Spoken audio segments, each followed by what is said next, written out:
guys. Look, it's Alice. Hey, Hello, Alice. Alice. You joined us at a good time. We just had Dune Baydoun walk in. How you doing, man? Pretty good. How you guys doing? I like this setup. I like the Nashville's behind us. Mm-hmm.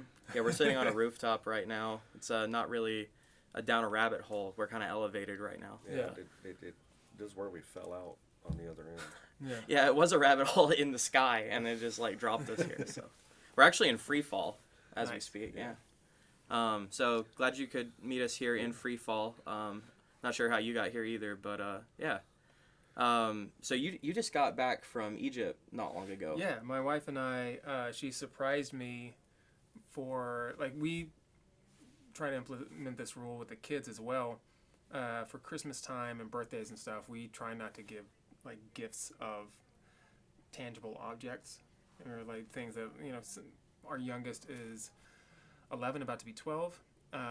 So we try not to give things that, like, yeah, it's going to last maybe a year. They'll end up throwing it away. Like, it's really sweet, but, like, yeah, not something I'll use. We try and gift each other experiences and trips. And so my birthday's in December, and she was wanting to make it a, you know, birthday and Christmas gift all at once. And anniversary of our wedding, which was October of 2022. Or 2021 rather. Thank you. And then, so she tried to bundle all that together with a surprise trip to Egypt, because that was a place that I've always wanted to go. We are huge history nerds, and we love going to Europe. And like, our favorite thing to do is go to museums together. Like one like really sweet romantic weekend we had was we went to Washington D.C. to do all the museums there. Like, we didn't want to like go to the beach or anything like that. Like let's just fucking nerd out. Yeah. And all the museums in DC are free, so it's really super like cost effective and great. And she found a really good deal taking us to Egypt, and that was nuts. It was the most like foreign experience that we've had. Like, we've been to Europe and Greece and Italy and all these crazy places, but Egypt was like, man, it was like exhilarating, because you're not touching things in the States that are like, you're going to Washington D.C. and like, oh, like George Washington drank in this bar. It's from the 1700s, and you're just like, that's so freaking old. And then like, you go to like Europe, and like the Colosseum is like 36 BC or something like that, and you're like, this is fucking ridiculously old. But then you go to Egypt, and you're touching Saqqara, and Saqqara is like 4600 BC. Yeah. And you're just like, I don't even know. Estimate. You can't even quantify how old that is. Figure out just how old that is. Yeah. And that stuff that old, they're not even that certain. Yeah. The idea is that it's possibly even older. Right. They don't know for absolute certainty like how old that stuff is. And you're looking at the Sphinx, and you're looking at all the layers, and your mind is blown of how interesting, and like your heart beats fast, like being around it. It's the coolest, weirdest feeling. But then you're also going through downtown Cairo. My wife has, you know, a buzzed head at the time, and was trying to wear like more conservative dresses, but like they're all like colorful and stuff, and we're walking through crowds and just getting stared at. One, like I'm tall but not super tall. Like, I'm 6'3". That's still taller than like 99% of that country. And so I stick out a lot in that country, and my wife especially sticks out because she's wearing like colorful dresses and has short hair and is not wearing a hijab. And you know, you're walking by super conservative women there who you only see their eyes. Did that feel dangerous at all, being in that environment? The only time it felt, like, sometimes it felt dangerous because people, from the moment you get there, their entire economy is based on tourism and our tips. So they are trying to get money from you no matter what. Wherever you are, even at the airport, they'll dress as TSA. They'll dress as someone working at the airport and just get like direct you to a line to check your bag into X-ray machine, right? And then the moment you get there, and they're like, oh, like this is a special line. Like, don't worry, there's a special line. I'm going to tip. And so it's just like, you fucking like, you don't work for the airport. Yeah. You're just a guy. That just, I'm not going to give you a tip for shuffling me into a line. Yeah. But they have all sorts of scams there, and it was only dangerous when, like, you have to look like you know where you're going the entire time, and you know exactly what you're doing. If you look lost, or look like if you're waiting on an Uber and you're on your phone, someone will come up to you, oh, where are you trying to go? And they're like, and you just have to ignore them, and like no, we're just waiting. He's on his way, and then like, no, I have a friend who'll come pick you up, and then they'll literally take your phone and cancel the Uber, and then try and get their friend to take you, and then they'll say like only 200 like, which is like like $8 to us. But then once they get around like near where you're supposed to be, they'll say like I did not know it was supposed to take this long. 800. So like they'll just like triple or quadruple the amount that they originally quoted you, and then expect tip on top. Like it's, some of them are like our guides were incredible. We didn't go with a group. We like to really rough it. So we would like hire, individual people to have private tours into the pyramids and tombs, and Nice. It was all fantastic. But like Cairo is the most congested, craziest place we've ever been, and trying to squeeze through all those people. And people, like, I have, I would just take videos of my phone. Like, one, I've never seen my wife walk so fast. Like, I had a lot of back pain going on. Like, so I did something to my back, and I was in immense pain, but I was still there for it and going through it. But that's the first time my wife has ever, like, walked ahead of me in speed. And so I would just take video of whenever we were walking by people. The people would just be there, and then they would kind of notice her, and, like, and just be like shocked at her, or ask to take a photo with her, and then they take a photo with her, and they like want their arm around her, and we're just like so happy and like, hey, yeah, sure, and then they will like ask for a kiss on the cheek. She'll give them a kiss on the cheek, and then the whole fucking place erupts, and like.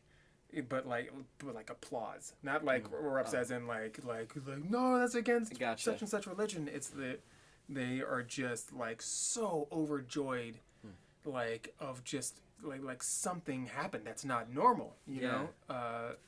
And then immediately, like 4 or 5 other people swarmed her and were like wanting pictures with her, and she was like all smiles and happy, like and then looked at me and she's like, fucking help me, get me out of here.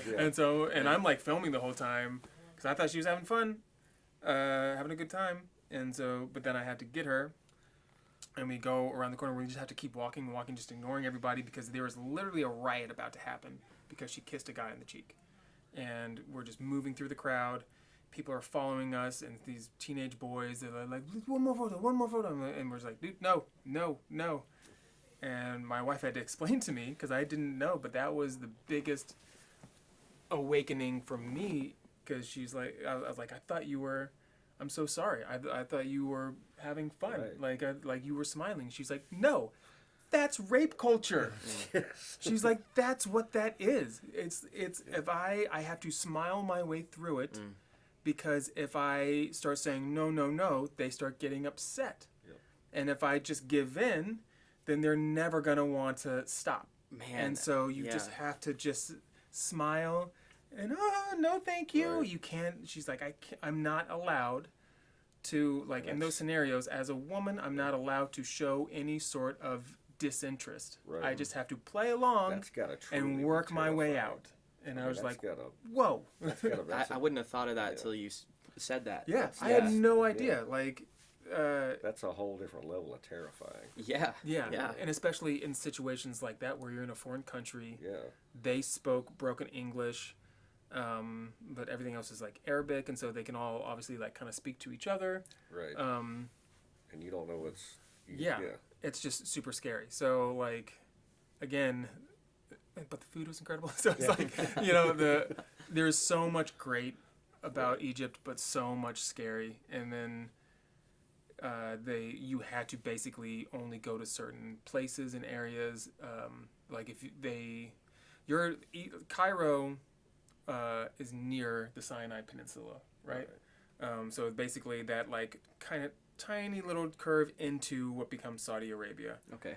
And they are basically, even on the government website, they're like, don't go anywhere fucking near the Sinai Peninsula. Right. You will die. Right. There is terrorism. It is out of control. Like you are, because I think it's either right below or to the west, but it's Syria. So like, Yeah. like Right.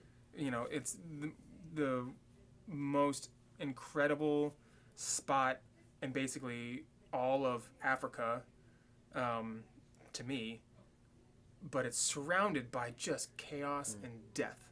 Right. So Yeah. they're like, be fucking careful. I wonder if tourism is really the only thing that keeps like that area from being also that same way.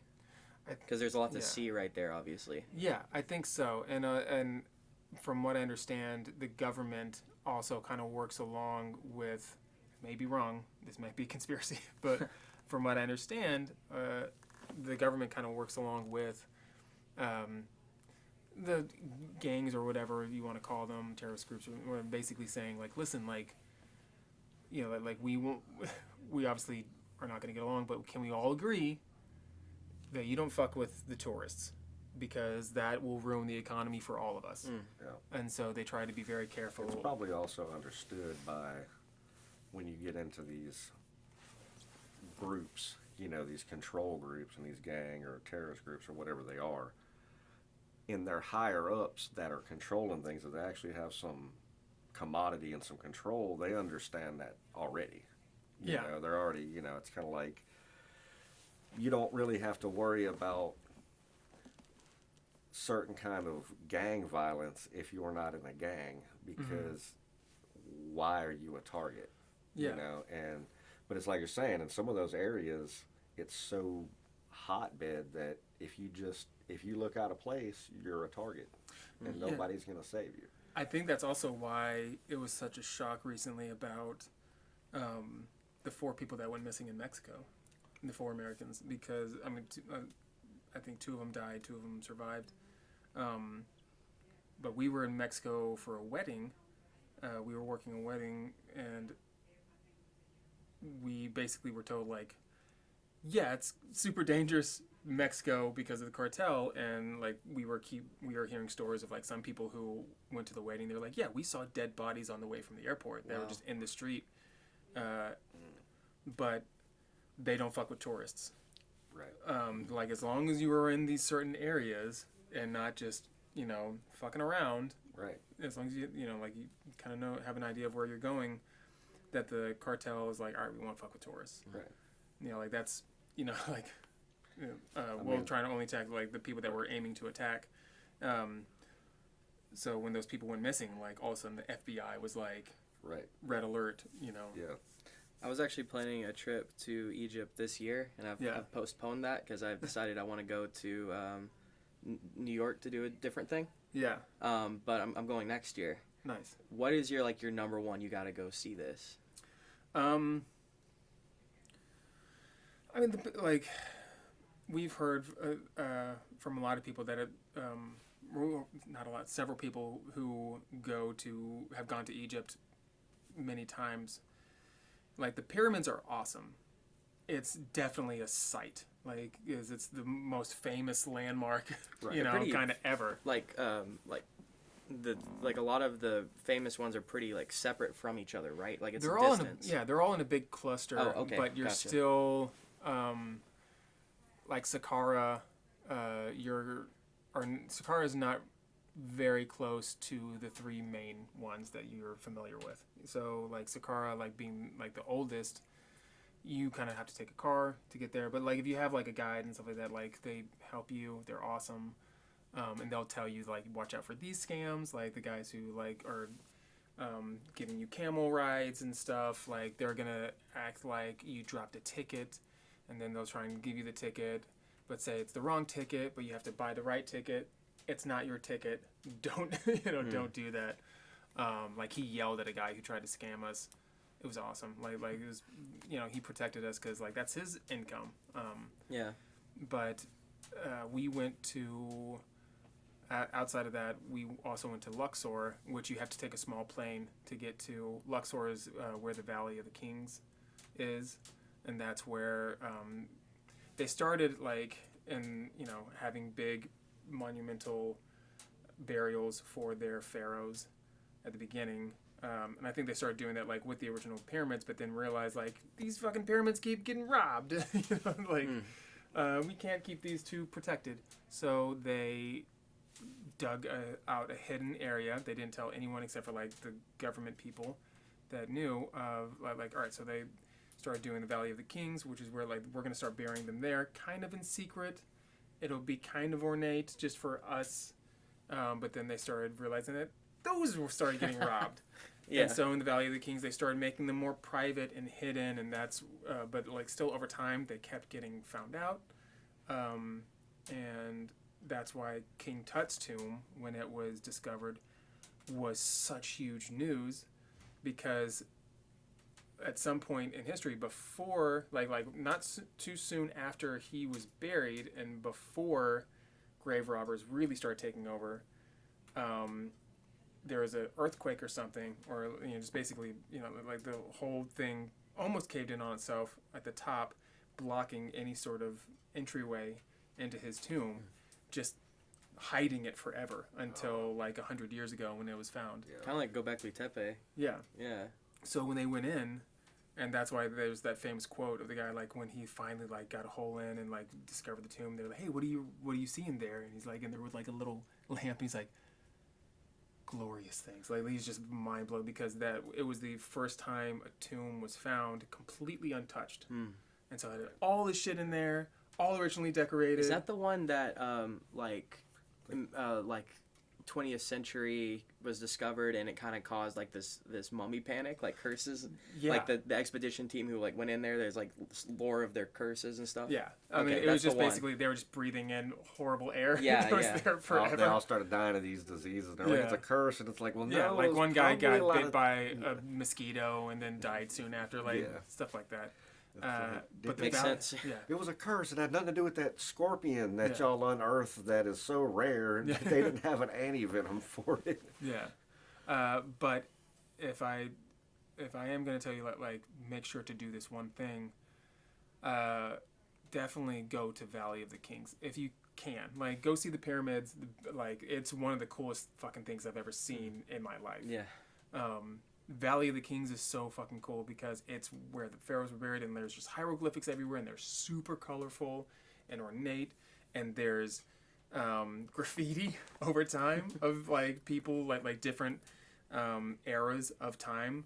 So like it's funny too because the people who graffitied the most were the Christians. Like they came in, just fucking drew crosses on everything. There you'll see one going in that says like Mario, like just like Mario is here in like 982, like some random Italian Christian guy going there. It's just really funny. But and they like have depictions of like dicks and nipples and like squirting milk. It's fantastic. That's great. But King Tut's tomb was the fucking coolest thing, because you go into his tomb and he's just there. He's just King Tut, just in a little glass case. He's just fucking laying there, like with a guy, like a guard, just next to him. Mm-hmm. And so like you're just leaning on the glass, looking at King Tut, like in his tomb. Wow. Yeah. Next to a bunch of hieroglyphics of monkeys with dicks, and like it's That's so awesome. Yeah.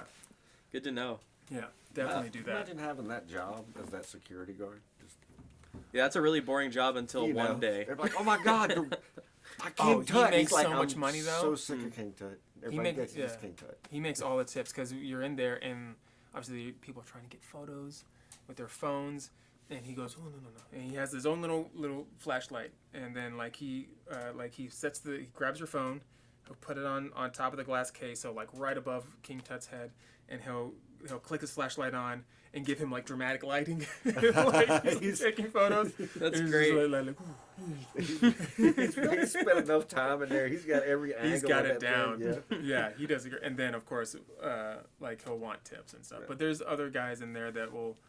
It's so funny. Like there are guys that are just hanging out in the tombs, that try and tell you the history of like, and this is where so and so was, pharaoh, blah blah blah. Everyone wants tips, and sometimes you almost have to like, I'd say do a ton of research. I mean, if Egyptian history and stuff like that like interests you, like watch all the documentaries, get Curiosity Stream, watch all the documentaries, and go in. So like when you go in, like, oh, I'm going into this dude's tomb or this queen's tomb or queen, I think it was Nefertiti. Yeah. And, the Valley of the Queens was amazing too. Was it Nefertiti or someone else? She was basically the first or like only trans pharaoh. Really? She was such a badass. Like all of her, you can always tell it's a hieroglyphic of her because like she's wearing like the chin. So she's got, it looks like she's got the whole like chin thing going on, and like she's dressed as a pharaoh, but there's a strap here because she was wearing it. And so she wanted to present herself as a male, because like people wouldn't take her that seriously as a female, but also like because she was just gender bending the entire time, just being fucking like That's Annie awesome. Lennox as a, as a like goddess. Like she was awesome, and her whole area, like her whole tomb was just this giant ornate, like temple. I've actually seen if it is Nefertiti, I've seen where someone did like one of those panoramic things where you can like kind of go in and do a digital tour, and that was so fucking cool. Yeah, and the ceilings in those places are so cool because they try and like make stars using actual starfish. So they would just get starfish, like dip it in paint, and do a thing. Yeah, it was one of the coolest experiences. But as a female, I imagine it's pretty hard. Different thing. Yeah. Whole different ballgame. Different experience, but my wife still had an awesome time, and loved it. Before we get off Egypt, what do you think about the pyramids? Like, there's a lot of different ideas about it, right? And some are more commonly accepted than others. But it sounds like you probably know a lot more about it than I do. So I'm just curious what you think about that. I mean, I only know so much. Like, I know very little about. But again, like I'm a huge history buff, so my knowledge is still pretty limited. Like I have 4 kids, so I can only teach myself so much. You're not an archaeologist. It's a hobby. I'm teaching myself Italian, so like I'm decent at Latin, so that when my youngest, who's about to be 12, when she's like a sophomore in high school, I plan to go back to college and get my master's in ancient history, just because I fucking want to. Like I don't have like a passion to like teach or anything, but like I want to do that. Like that's the reason you're actually supposed to want to go to school, Alice. Right. To learn things. To learn stuff you want to learn about. Yes. And like obviously my wife is basically going to get a secondhand master's in like at the same time, like without going to school, we're probably just going to do all the studying with me.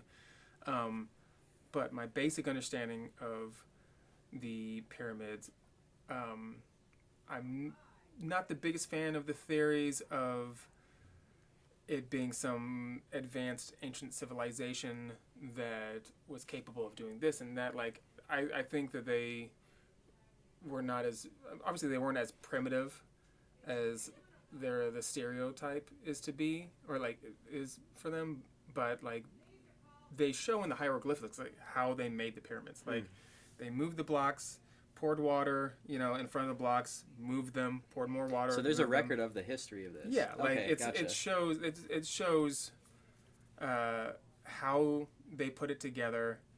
I don't know if it shows the tools that they use to make such precise cuts. That's always been the thing that kind of hung me up about it. Yeah, but maybe but that's still my limited knowledge. Like I haven't seen it, but that doesn't mean that it isn't there. Sure. Like those cuts are fucking dope. It is It's an like they are amazing spot feat on. of humanity. Yeah, but Well- that's the thing that like I remember. To have a small pivot that I promise makes sense about religion. I went to religious schools my entire life and grew up in a very religious household, but I'm not very religious. And I remember my senior year, I had almost a shouting match with the headmaster of my school because he was very religious and he was leading, like he was our teacher for our religion class. And I did a report on a book from a philosopher. I think it might have been Kierkegaard or someone that was talking about.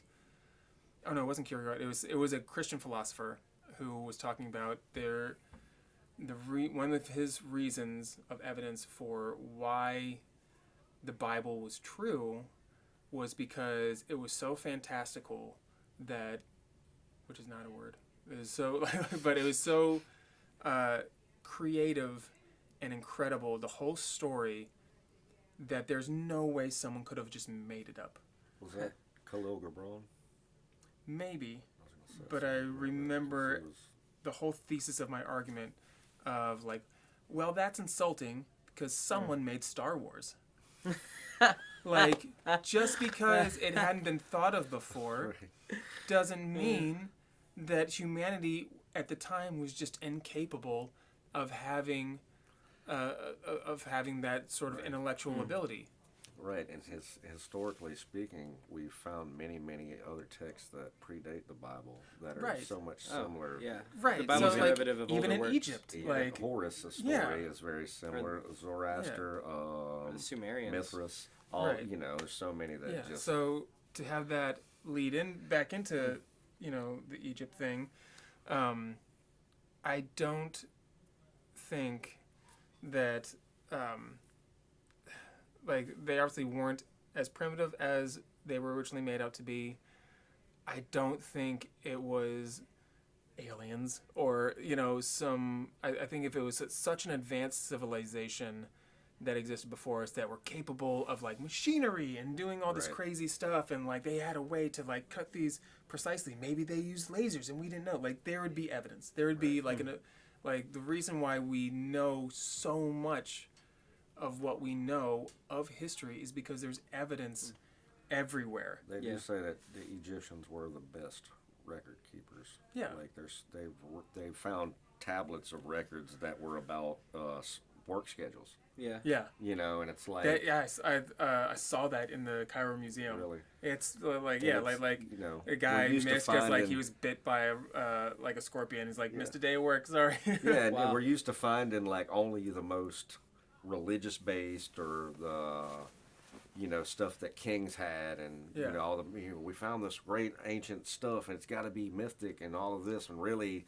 a lot of the stuff they found in Egypt was standard. And a at lot of that stuff they level found of- in tombs was just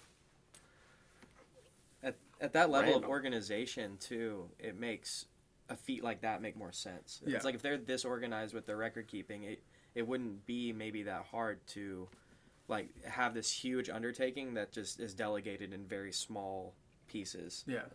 Yeah. Did you see that they finally have, I don't know if it's still a theory, but like it might as well be proven of why ancient Roman concrete lasts as long as it does? That they figured it out? I've been So- seeing different people talk about how they think because that's the Roman concrete is. There's Yeah. a couple of Roman things that we still had, like Roman Really? fire. We Yeah. still haven't figured out Roman fire, But- and that's like our earliest napalm, but nobody knows Huh. what they did. It could burn on water and would, And I don't even know how so like it goes to show like how intellectual they were into what they were building was because they use like they figured like all right like we use X ratio of this, X ratio of that, like sand to water to whatever to make basic concrete, but they added I think it was like bits of limestone that came from volcanic areas. I was gonna say I think it had something to do with volcanic stuff because Yeah, so they put that in there for up until like they just found out recently, which also is like, how did you not pick up on this? Yeah. So they thought that the amount of limestone and the bits were chunky.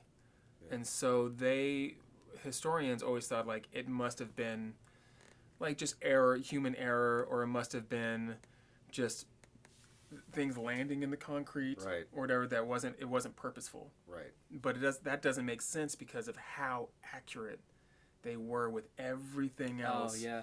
Right. And so like they must have done this on purpose, because what they found out, they did tests where whenever the concrete is, after it dries, held together after X amount of years through hot and cold expansion and contraction, whenever there's a crack, Yeah. if the crack hits the like a bit of limestone, the limestone then gets exposed to the elements, Yeah. and it will like swell up Oh shit. and then contract. So Yeah, it basically yeah. glues everything right back together. It Wow. heals itself. Yeah, Wow. Yeah, I remember seeing that. Yeah. Yeah, and they're talking about because limestone's so much water, So Yeah. that's meant that'll stand the test and of time. literally That's Yeah. crazy. it actually stands the test. bonds stronger, and that's the same reason why with Roman concrete, when they put it in water, over the years, it actually gets stronger sitting in water because shit. it absorbs. And it just That's awesome. And so when they get down into the water, they're like, "How in the hell did they do this?" Because this Yeah. shit just the water won't even erode it. It actually is just the strongest thing in the world. Yeah. You know. Wow. But it's like, how do they figure that out? Because a lot of Yeah. that stuff, like, just the only way to truly figure that out is time. Yep. You know? Trial It makes me and error. wonder, like, about like how did they not discover electricity at that point then, or Yeah. not discover it, but like harness. Right. There's a lot of discussion about like Benjamin Franklin. Oh yeah, he held a key Yeah, up yeah. to a A lot kite. of that is such a misnomer. Franklin, he already knew about electricity. We knew about it existing. What he was actually doing then was inventing a lightning rod. Yeah. That's all that was. He was And just trying to impress older women the whole time. That's what he was trying to he do. was trying to impress the French. Yeah. But the whole idea is that there is ancient ideas of electricity being discovered and used. Even that's one of the things, like you're talking about with the pyramids. One of the theories behind it is if they are older Mm-hmm. than they are, then it puts them at the time when the Nile is right up next to them Yeah. and causes the chambers underneath to be where water can flow. And we know that water across certain material will cause an electric current. Yeah. It's so mild, though, it wouldn't do anything unless it was a massive structure. And that's why Right. they're like, well, the pyramid would. But then it goes back to, well, what would they be using it for?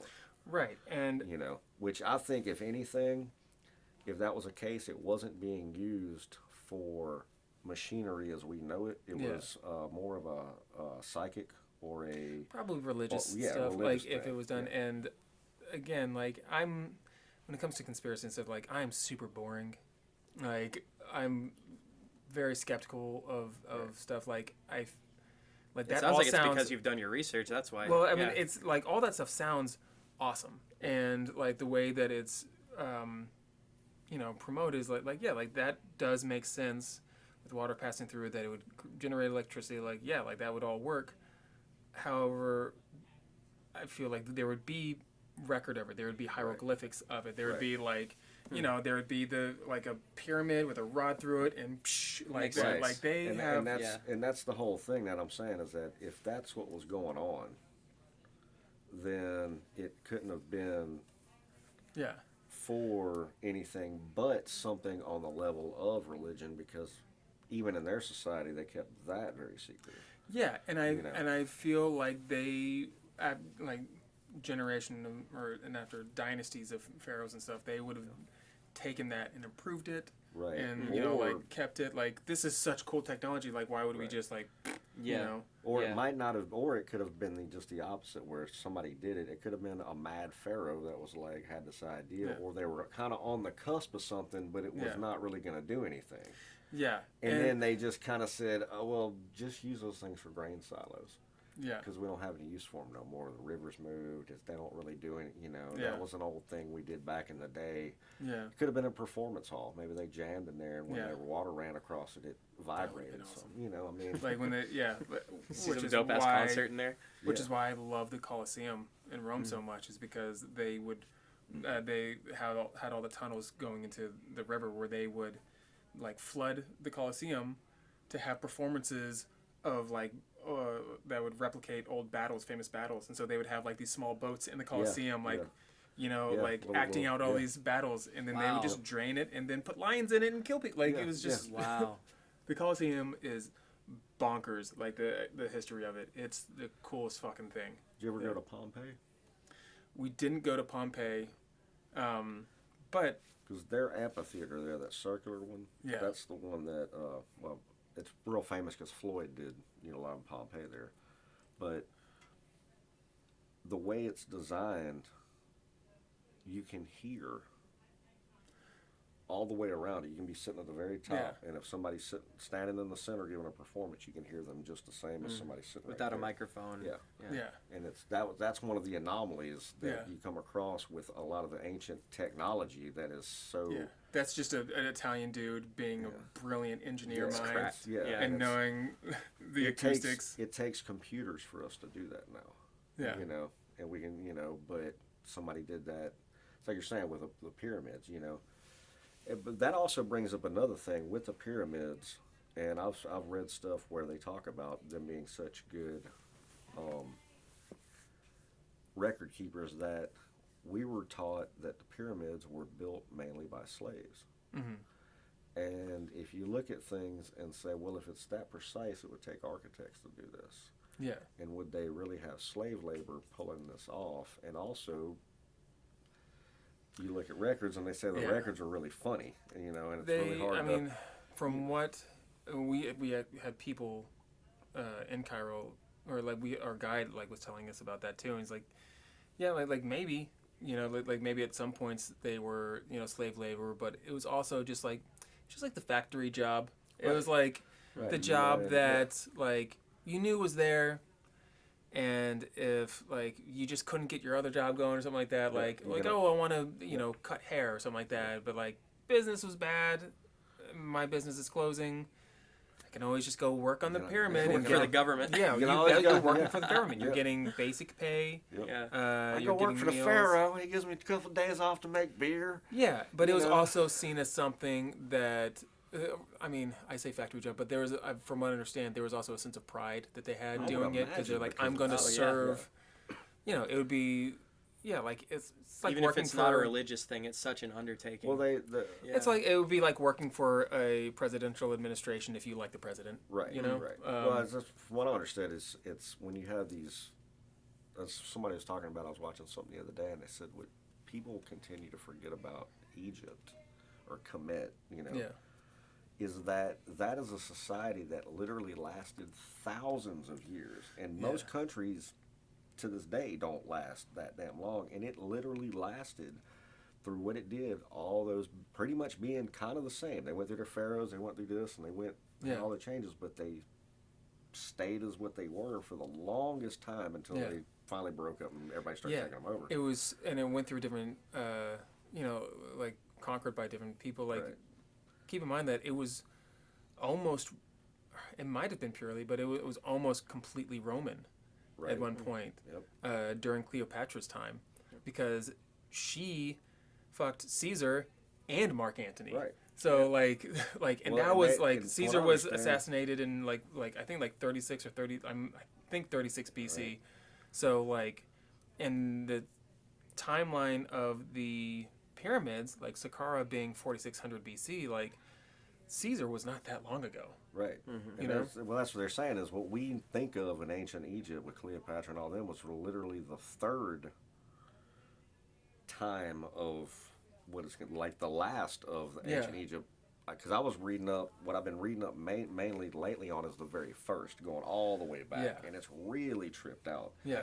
They talk about Asia had a lot of influence by that point, by the third reign, that they already had influence coming from Asia and Rome.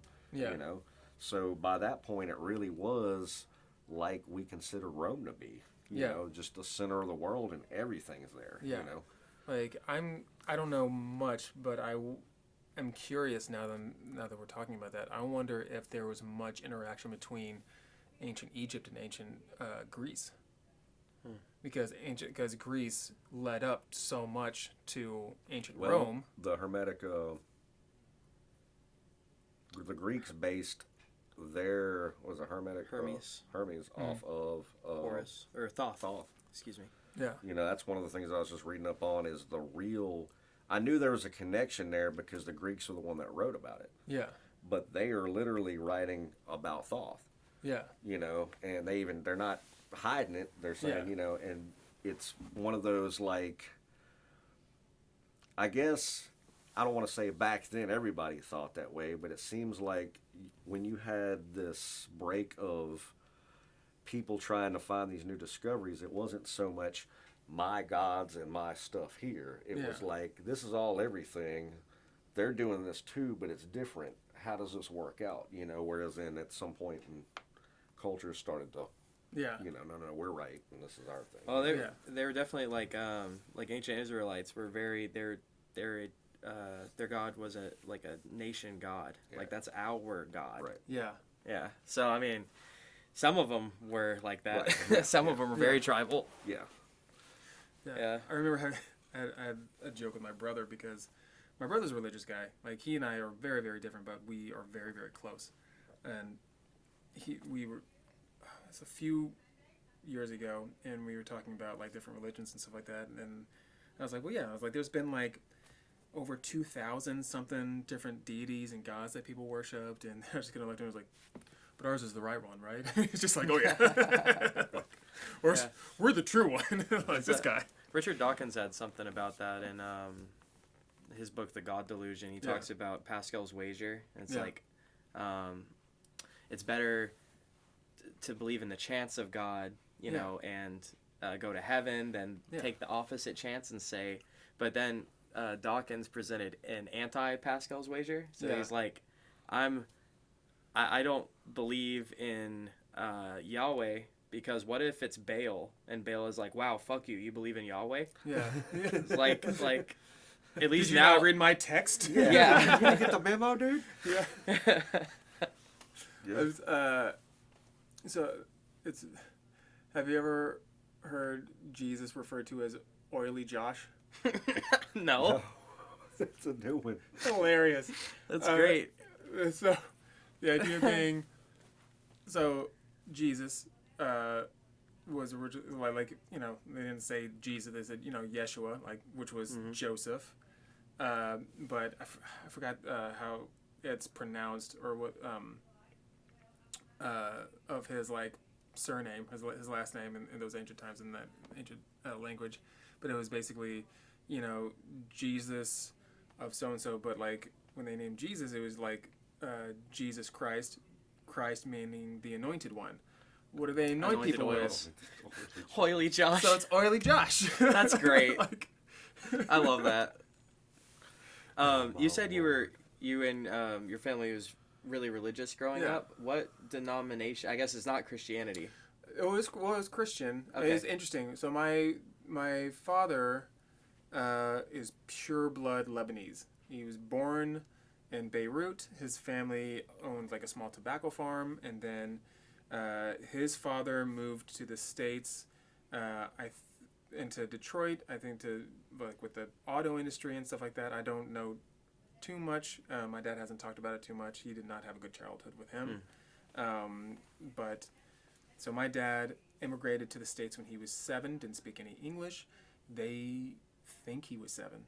They don't know his exact age to this day. He doesn't have like. They don't know his actual birthday. Like when he immigrated, got off the boat, and they're like, "You look about 7. We'll just make your birthday this." Like he doesn't have a middle name. His name is Nader Baydoun, and so he grew up Muslim. The whole family is Muslim. I have an astounding number of cousins, and he was the youngest of 10. But he was the only one to make it out of Detroit, and everyone was Muslim. But later on, he converted to Christianity, which is a big no-no Yeah. in Islam. So there's so much of the family that still does not know that he converted. Oh, okay, gotcha. But in my family growing up, my father raised us in a conservative Christian environment. We were Presbyterian, which is like the lighter side, Yeah. I would say, of Christianity. It wasn't until It was weird. It wasn't until I was in middle school that I was going to church with my best friend Jackson. He went to Baptist church, and I remember sitting in a lesson where they were talking about how homosexuality was evil and they were, all going to hell. Like, Presbyterians, I'm sure, like, I haven't been in church in a really long time, but I'm sure, like, they kind of touch on that, and maybe they're not big fans of homosexuality, but it wasn't like a... Right. It's a lot more progressive. It wasn't a priority of theirs of teaching. That's not lesson plan for next Sunday. Exactly. To teach the kids this. Right. So gays go to hell. That's right. not on the agenda. So yeah, gotcha. My best friend at the time went to a Southern Baptist church. I went with him one day, and we had a whole Sunday school thing about that, and I was just really confused. And my stupid boy child mind at that time was like, "Yeah, fags are dumb," but like in my mind, I remember thinking like, "Why?" Like. It doesn't make sense that, like, holy, he's supposed to love everyone. Yeah. And we're supposed to treat everyone as a... Yeah. It always goes only back if you're an to Israelite. It's always like, wait a minute, didn't Yeah. he make us all in his image? Yeah. So isn't God gay? So if that dude's gay, didn't God make him that way? Yeah, it was just, it was pretty quick that I started kind of questioning things and started kind of, like, just not...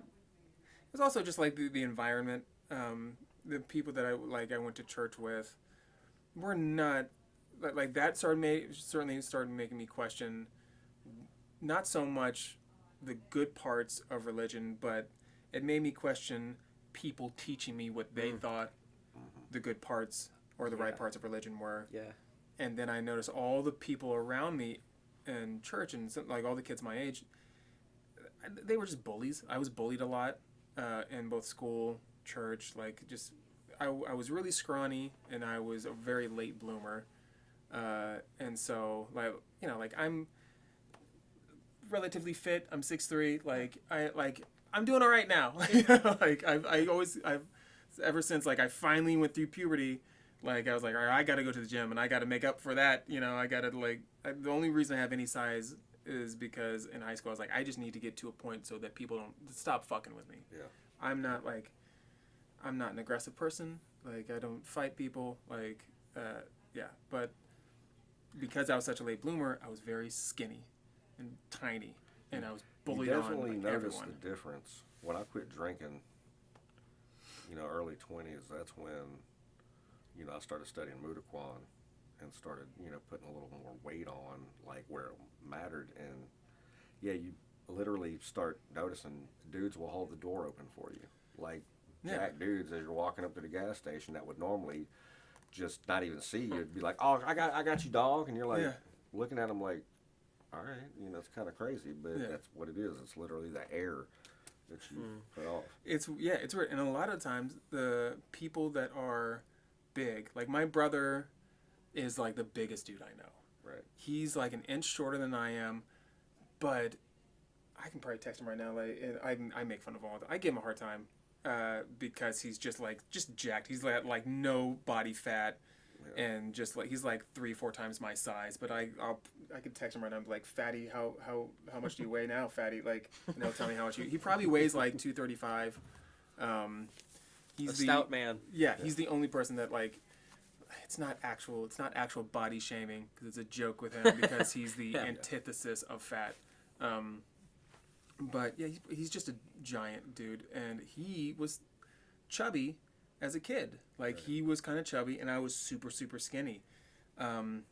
So my sister would lovingly, his name was Joe, and my family called me Nick growing up. So my sister would call him Joe the Toad, and then Nick the Stick. But we were kind of bullied for different reasons by our peers. He went through puberty on schedule. I didn't go through puberty till I was 16. All right. So like, where like some of my best friends, they went through puberty at like 12. Right. And so like they called me Mighty Mouse because my voice was always so high. They called me Jackie Chan because when I laugh I squint. Like it was just a whole thing. But my brother, it's like he turned all of that into like I'm just gonna be big. I'm gonna go into the Marines. I'm gonna go overseas. I'm gonna kill people, and like he just like turned like he focused that into that, and Internalize. where I was very, but he's not an aggressive guy either. Like he's very like sweet, very very beautiful human being, and I just got it from my mom to just always be like kind, to people. Like I've never like it's extremely rare that I raise my voice, and yeah, it's like you notice that a lot of these guys that are bigger, it's like there's a hard bifurcation of I'm gonna get big and strong because I'm just a fucking meathead and I just got so much anger and I have little man syndrome. Like, because I guarantee you most I'd say a high percentage of people that are big and fit were bullied. Yep. A high percentage of them. And they just took that hard turn to like, I'm going to fucking get revenge. No one's going to talk shit to me. And then people that are just like, no, I just don't want to be fucked with. I'm just a little sick of it. I'm still going to hold the door open and be kind to people. I'm still going to, like just be like a big goofy guy. But like, you see how big I am? Don't bully me anymore. Stop it. Yeah. It's kind of like that a hard line though, kind of. Yeah, like I know a lot of people that are just super jacked, but like the nicest people you'd ever fucking meet. Yeah. Yeah. And there's not a lot of in between. Like there's not yeah. there's not a lot of like normalcy in there. No. Yeah. So what you said earlier about not really what you were being taught, but the people that were presenting it to you and how they were presenting it to you, that really hit close to home with me. I won't derail on this for too long, but I was raised as a Jehovah's Witness, and I was also homeschooled. I have so many questions. That's so great. So I'm sure it wasn't great, but that's fascinating. Yeah. It was interesting. Those two things together made it an interesting way to grow up. Like all of my peers were in my church, and I had a lot of questions like at a young age. So that's something. When I turned 18, I moved out and got away from all that. Mm-hmm. My family's still very much involved. Yeah. My sister's actually really high up in that organization. But so she's still in it. Oh yeah, like my parents too, and all of my family actually. Are you close with your family? Yes. So it's completely unheard of. If you know anything about Jehovah's Witnesses, that doesn't happen. I have a great relationship with my parents and my sister. That's wonderful. Though. Yeah, they're actually not allowed to talk to me though, But they do it anyway. But they do it anyway because they're real Christians, or at least they follow. They have the good aspects of it, right? So it's like they know at the heart of it like what their priorities are. Yeah. Yeah, and they they don't really treat me any differently. I tell my mom everything. I've told my mom about supernatural things that she's not really okay with. I've told my mom about like DMT and like psychedelic drug trips, and I have a great relationship with my mom. Like we just communicate. Do you think they would ever try it? I don't. If you presented like you'll get closer to. I don't think they would. On that, my mom's like, I was talking to my mom. I'm like, this is like this is the burning bush. Like acacia is native to Mount Sinai. That's what happened. There's a metaphor for taking drugs, and she's like, basically like she's not discounting that, but she's kind of like those. It's kind of like she actually had an analogy I really liked. One time I was talking to her about it. She said, it's kind of like if your dad has a locked up tool shed with a flamethrower back there. It's like you can use a flamethrower for a multitude of useful things, but if you don't know what you're doing with it, you could really hurt yourself. Yeah. And she's like, so maybe those things are just off limits to us because we're not ready to. Yeah. And I actually can't argue with that. That's actually, I completely understand the argument. Where like to them it's like we don't even know how to turn the flamethrower on. Yeah. Like so if we turn it on by accident and we're actually pointing at the wall, like shit down. But I kind of, not to go on too much of a tangent, but like what you said really hit me because like I was very much like hot topic atheist Yeah. I hate religion Yeah. coming out of that. Yeah. And it took me like years of like studying religion and also just the Torah, the Bible on my own. Yeah. And I have a really deep respect for the Torah. My problem I have is the people that present it have no idea what the fuck they're talking about. Yeah, and that's kind of the biggest issue is, you know, one of the biggest sins that Jesus said one could have, God, what is the word for it? It's just like that deep, overwhelming pride of your religion. I forgot the term for it, but yeah, it's the people who get so wrapped up, so prideful in what they believe, no matter what the religion is. Like it's like they're like the vegans of Yeah. like they're like the vegan Christian. douches, the MMA douches of of religion that are just like, well, so and so, and they are so holier than thou that it's just a like it's the constant like, well, you're not as Christian as me, and you could say the same thing for political stuff, like you're not as woke as me. I use these terms and these terms only, and actually you shouldn't use that term because in ancient times, blah, blah, blah, like, you know what I'm fucking talking about. That's Like, an excellent point. Everybody's got to walk around with some kind of sash for all the hubris. Hubris, yeah. Hubris is what I was That talking. is the word. Yeah, and Yeah. That's the hubris sashes for all your merit badges. Yeah. Well, I've Exactly. got the- yeah. Mm-hmm. Like, look how woke I am, and it's the same thing on the other end. Like, look how conservative I am. I'm gonna I say all voted this for shit. so and so. I identified this Yeah. way. I love- I made sure that I was allied with this people. I made Yeah. sure I agreed on this. You really hit the nail on the head with the politics religion comparison, because religion or politics have just become another religion. Oh, It's yeah. like no matter That's gross. what Yeah. I hate even saying what side of the aisle, because that implies duality. Like there's only Yeah. fucking two options. Yeah. But it's like, unfortunately, that's how people look at it, and it is a cult. Which of the two are you, blue cult or red cult? Right. Yeah. And it's like I have to remind my conservative friends that I'm close with of just like I'm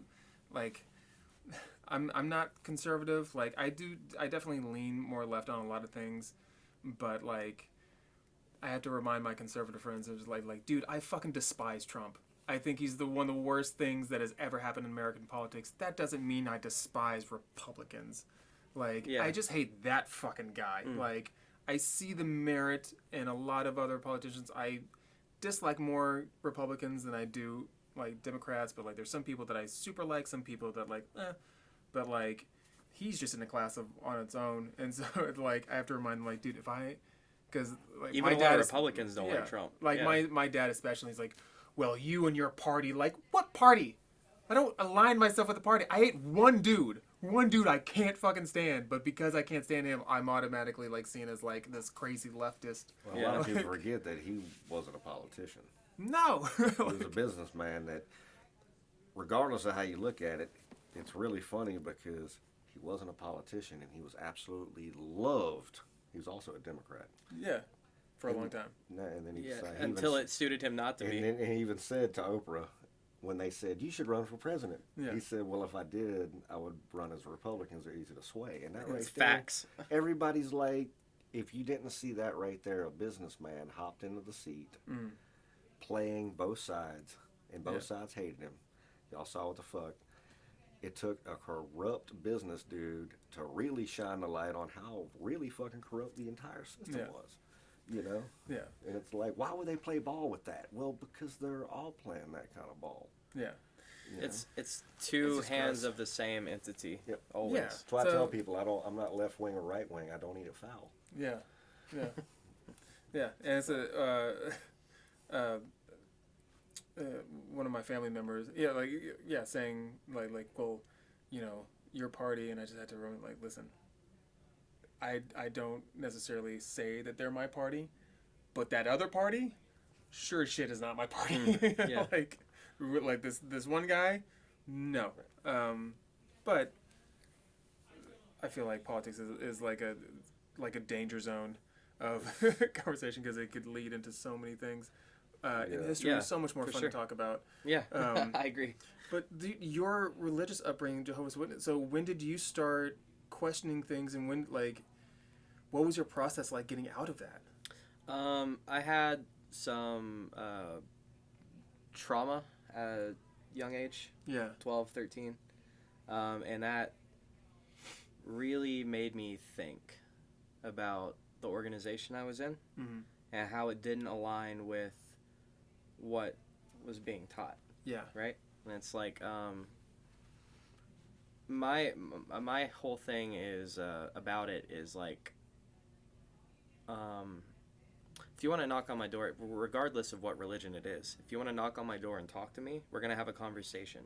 You're not going to preach to me, Yeah. especially on something I probably know as much about or more than you about Yeah. at this point. It's like, Has a Jehovah's Witness ever knocked on your door? yeah, actually. And did you invite them in? Yeah, like, yeah, Like, let's not even talk. tell them that you're a Jehovah's Witness? No, I did. Oh, man, you need to keep I that should secret have. next Yeah, time yeah. and just, like, quiz them. This is, yeah, Yeah. But my whole thing is like, it gets back to the hubris thing you're talking about with like the Gospels. Like, there's no the whole idea of Christianity. Let's take the Old Testament out of it, just the New Testament. It's like the whole idea of that is that you find your way to God through Christ. You don't need any other middleman. Right. And that isn't even to say like you have to go through Jesus. It's just like he's saying, do what I'm doing. Yeah. And you don't need a dude on a podium to stand between you and God. In fact, that's what if we're gonna stick to these terms, that's satanic. That's that's evil. Yeah. And now you're using profit, like you're making money off of this. It's Yes. like there's no, if the devil was real, that's absolutely what he would do, is infiltrate it from the ground up until he's the Pope. The incentives. You Yeah. know? Yeah. So yeah, I was young, 12, 13, and I'd pretty much figured out this wasn't for me. I was a lot more angry about it at that time than I am now. I think most kids when they grow up in a religious environment and then as a young teen start to question and kind of back out of it, I think we all go through like the rebellious. Yeah. Like I stoked the flames, I'm sure. Like my poor mother, like the sweetest human being in the world, and had to fucking put up with me. Like I definitely, like I would do reports at school on the Satanic Bible and do all this like stupid stuff because like it's stuff that I of course like I wasn't religious I started not being religious at all, but it was more of a like, well, this is qualified as a religion too, so I'm gonna do a report on that and like just kind of shove it in their faces on like how like like on how stupid it all was.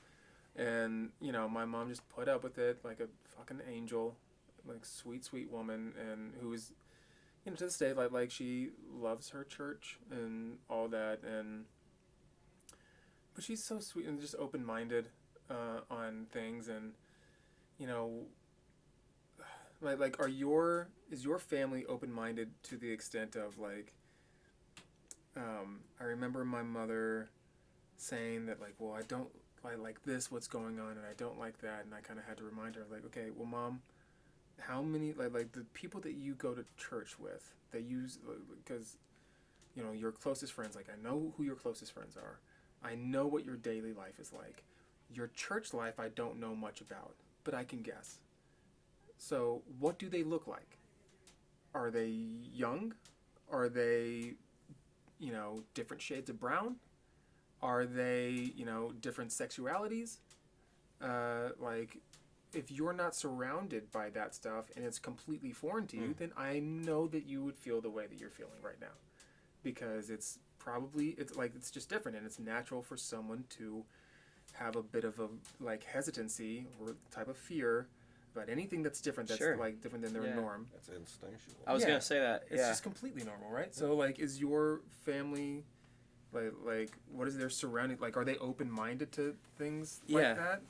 Obviously, having a relationship with me, my parents are like more progressive than like your typical Jehovah's Witness. Yeah. But my mom especially, like she doesn't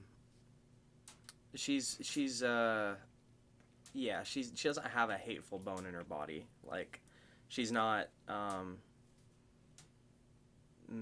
like they don't have any like ethnic biases or I mean they probably would have something to say about like the homophobic aspects to it, but they wouldn't be. My mom especially would not be like would not treat anyone differently for it, even if she had preconceptions about that. You know what I mean? Yeah, and not so. I guess not really. They don't really have any hangups on stuff. I mean, it would be like if I came out as gay, they probably would have. They wouldn't stop talking to me, and I think it. But I mean, it's kind of like at this point, like I could do anything. He probably would not stop talking to me. Yeah. It's just kind of a testament to who they are. But it is a very the organization itself is very conservative in those aspects. Yeah. Like one thing that is really cool about Witnesses is like going back to segregation times. They were like one of the first churches to like dissolve that, and it's like no, we don't have to sit separately. Yeah. And I do have a lot of respect for that. That's what. Yeah, and it's mind blowing to me because that's what. It's like if religion and churches were the ones who really made that first step, it would have changed history. Yeah. It would have like everything would have been so sped up because like that's honestly like church is supposed to be inclusive like that. Their whole message is to spread the word and to have everyone come together. They go to fucking foreign countries and shame cultures who haven't found Jesus. Well, you better hurry up and find Jesus. Yeah. So like that whole be inclusive like that. And they were the ones who, during the civil rights era, they were using the Bible as evidence of why segregation should be in place and why slavery should still be around. I've heard some of those heinous arguments. Yeah, Luckily, I didn't. If that was around when I was a kid, I missed it. But I'm aware of those arguments. Which actually raises the question of how am I aware of those arguments? Maybe I was exposed to some of that. Yeah. But one of the actual real white supremacist groups, and I say real because people toss that term and groups around like they're all over the place now, which, believe me, back when I was coming up, I saw skinhead groups and like real deal shit. And one of the biggest ones was a church. It was its name was, I can't remember what it was, a church of something, and that's how they class themselves as an actual recognized group. But they were pushing themselves under the light of Christianity. Same way with the Klan. The reason they burn a cross is because they're supposed to be shining the light of Jesus. There's religious aspects. Yeah. And it's. But I mean, you can also. What cracks me up, especially nowadays, because while I'm no real fan of Christianity, it's not that I'm not a fan of Christianity. It's that I really despise religions. In general, like that. It's because you can look at almost most religions on the planet. In some sect or at some point, somebody was acting heinously weird like that about things. Yeah. And at the same time, there's probably people that believed in each of those that were following them the way they really should be and being completely accepted and yada yada. And it was just whatever moniker they're hanging that religion under. And it goes back to, like the Roman control book, as they call the New Testament. It's like the easiest way to control a populace is by convincing them who their daddy is. Yeah. And when the king is not enough for a daddy, you stick the daddy in the sky. So the king can roll over your ass while you're alive, but Sky Daddy's got you when you die, so you better do what we say. It is control. Yeah. Do you think, it makes me wonder sometimes, like, I wonder if Constantine knew the ramifications of what he was doing. Like, because that was really the first time of, I'm pretty sure it was Constantine, of where he was like, okay, like, this religion is getting really big. They're getting really scary, guys. Like, and so he welcomed them in and was like, okay, fine. Romans will be Christian, and was it Constantine or was that I'm sorry. Go ahead. It I'm gonna meant, look this like, up. I think it. Yeah, do a quick Google search. I think it was Constantine, because like he eventually made Constantinople like the just like the pinnacle place outside of Rome. But like it makes me wonder if, like, Well, it's like like if Rome- he could like just take a time machine and just like the day that he announced it, Right.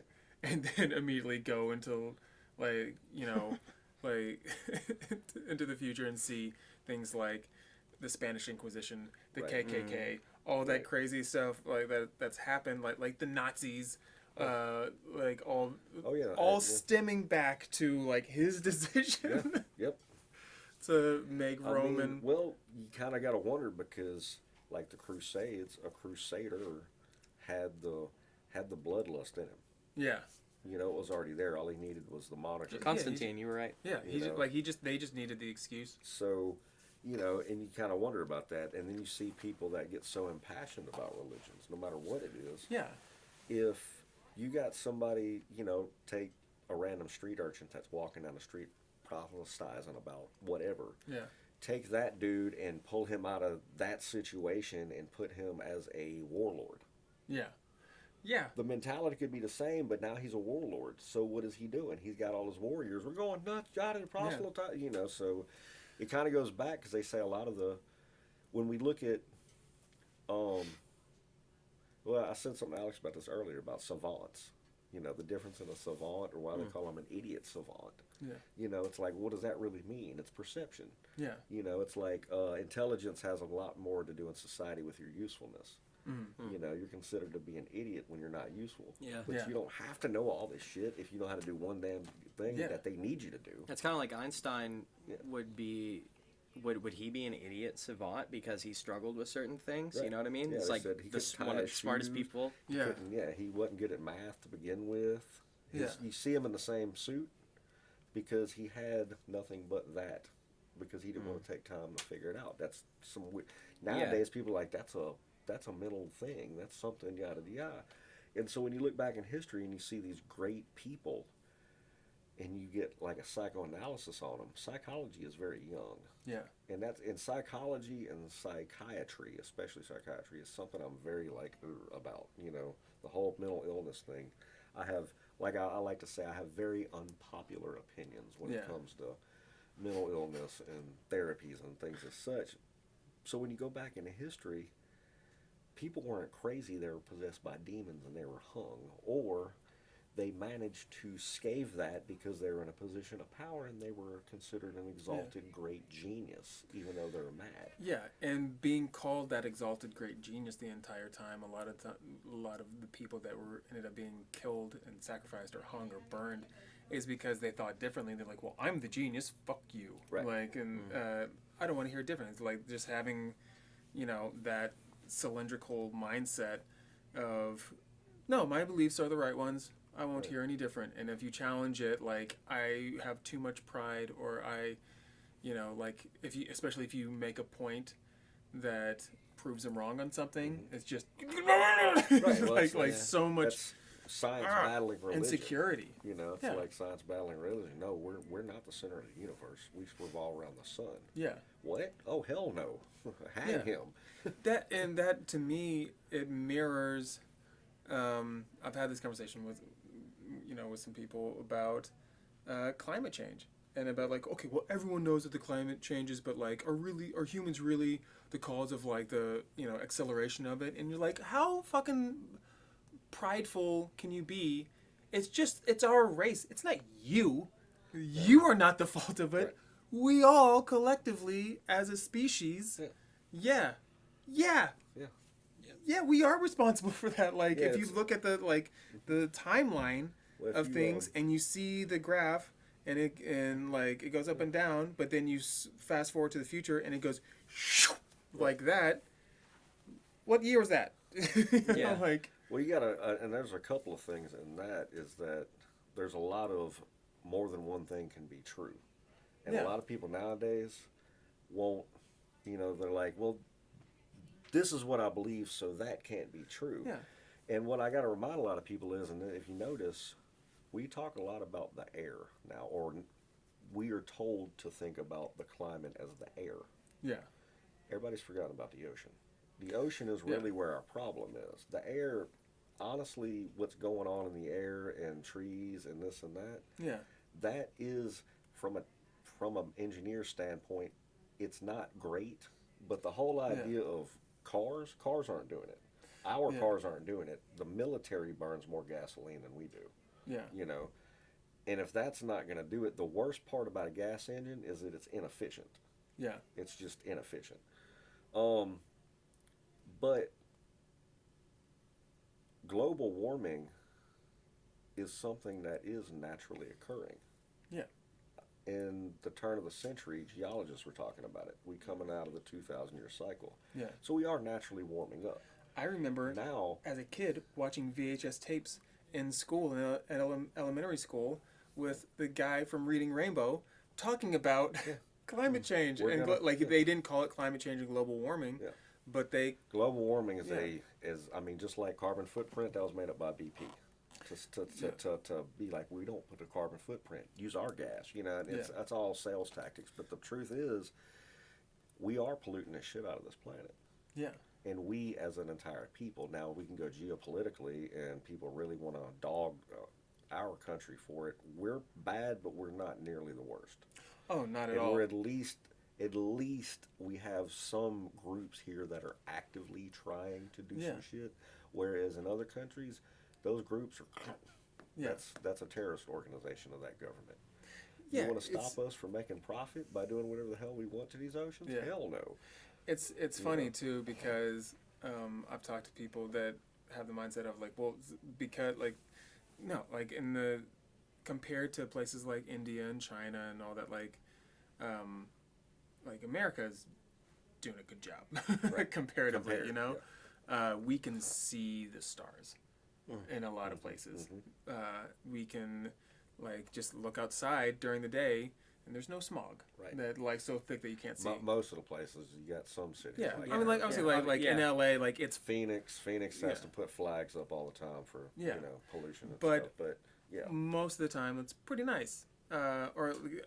But I do say that comparatively to India and China, I went to Beijing for work one time, and I remember FaceTiming with my dad and showing him just look outside my window, and you couldn't see 10 feet in front of you. Wow. It was the smog was awful, and people were wearing masks. Yeah, they've been all doing day. that for decades. Yeah, they've been doing it for a long time, and he's and I remember him being so conservative, saying, "Well, you see, they're the problem, not us." I don't know why you're wanting to all this recycling and stuff. I'm you're right, fuck it. We shouldn't do anything. We should just all chime in. We should all just group together and be fuck. The funny immediately thing throws is, trash out the window. Yeah. You're right. it's funny. We can blame China on all that pollution while we take our Chinese products and throw the wrappers out. Exactly. Yeah. But at the same time, it's me telling him was we don't want to be like this. We want to set examples. Everyone all around the world, they look to America to set the example. So of course we want to lead the charge in certain ways, especially environmentally, and hopefully be able to. But there's no stopping China. As far as their infrastructure goes, they're able to build buildings in of 2 months. The biggest problem we had here in the 90s is when they got pulled in the WHO not WHO, WTO. When Clinton pulled them in the World Trade Organization, then that's what I tell people all the time when people are freaking out about, World War III is going to start when Trump was in power. World War III is, and now they're talking about it again with Biden. I'm like, no, it's World War IV. World War III has already been fought and won by China. They leveled over 40,000 American factories without dropping a bomb. Yeah. And it's the brilliant thing. And people are like, what do you mean? I'm like, what happened? Look at Walmart. Yeah. What Walmart did. They sold all those Herman Survivor boots used to be American made. Factories in China. Yeah. You buy them now, they fall apart. Yeah. All of those companies, and that's what a lot of that was based on, was our environmental laws here say you can't do so much, you have to pay if you pollute, you have to cap things, all this. when we opened trade with China, now we can do trade with them. So all the companies said, oh, the fuck with that. China don't care. Bye. And then we go over there. We lost employment. We lost income. We lost infrastructure. We lost all the shit. And right at the turn of the century in L.A., the port authority, the lady that ran it, was quoted saying, we send China $3 billion worth of goods. They send back $300 billion worth of goods. It's a $298 billion or $97 million trade deficit. That's what a trade deficit is. We send them a bunch of products that are worth this. They take those products and turn them into shit and send them back for that much more. So we don't make any money from them. And all of our companies go there and they just continue to pollute the crap out of stuff, way worse than anybody else. So, you know, that's the ism that makes capitalism bad. You know. Fun. Yeah. But Alice knows about my rants on that. Well, I am interested. Like I don't know if you touched on that with Barry, but he seems like the guy that would be able to rant. Like I know very little about like those type of, you know, like political trades and everything. So I try not to like I don't want to like chime in on stuff that I don't know much about. But Barry seems like the kind of guy. Barry and I, we've had some great talks with Barry. Yeah, Barry and I have talked about that. It's funny because one of the last times we were on, I don't know if it was Alex or somebody else that was on with us, was almost trying to get him and I to debate anarchism and libertarianism. And I was like, that's not going to happen because it's not really a... I feel like there's a relatively thin line between the two. Well, the thing is anarchism is a philosophy. And most people, you know, I've had to explain this to a lot of people that still think of it as like a political group. Yeah. And I'm like, that's the antithesis. You can't start an anarchist party. Yeah. That kind of defeats the purpose. It's an oxymoron. Did you see the HBO docuseries, The Anarchists? No, I think I started to watch some of it, but the term is so diluted now that it really just, I'm like, you know. It's basic. I mean, it's hysterical. My wife and I had to we like to binge things. Oh yeah. We can't like casually watch things. We have way too much going on, way too many kids. Oh yeah. Way too many jobs. But when we binge, it's like we have a weekend. Yeah. And we're just in bed with like popcorn and Cheez-Its and snacks and just like and like a wine bottle. Like let's do this. And we watched The Anarchists. And it was so funny because it's like the douchey what was it, the thin line between the anarchists and the libertarians. It's like the douchey libertarians were just like taxes, theft, and so like all the time they're just like these caricatures that we kept having to pause and be like, oh my god, like we know so many people like this, but they're portrayed in like a funny way, but in a way where they're trying to be so sincere about what they're doing, but it's very cringy. And then they put together this annual like festival type of thing for themselves called Anarchapulco. Have you heard about that? No.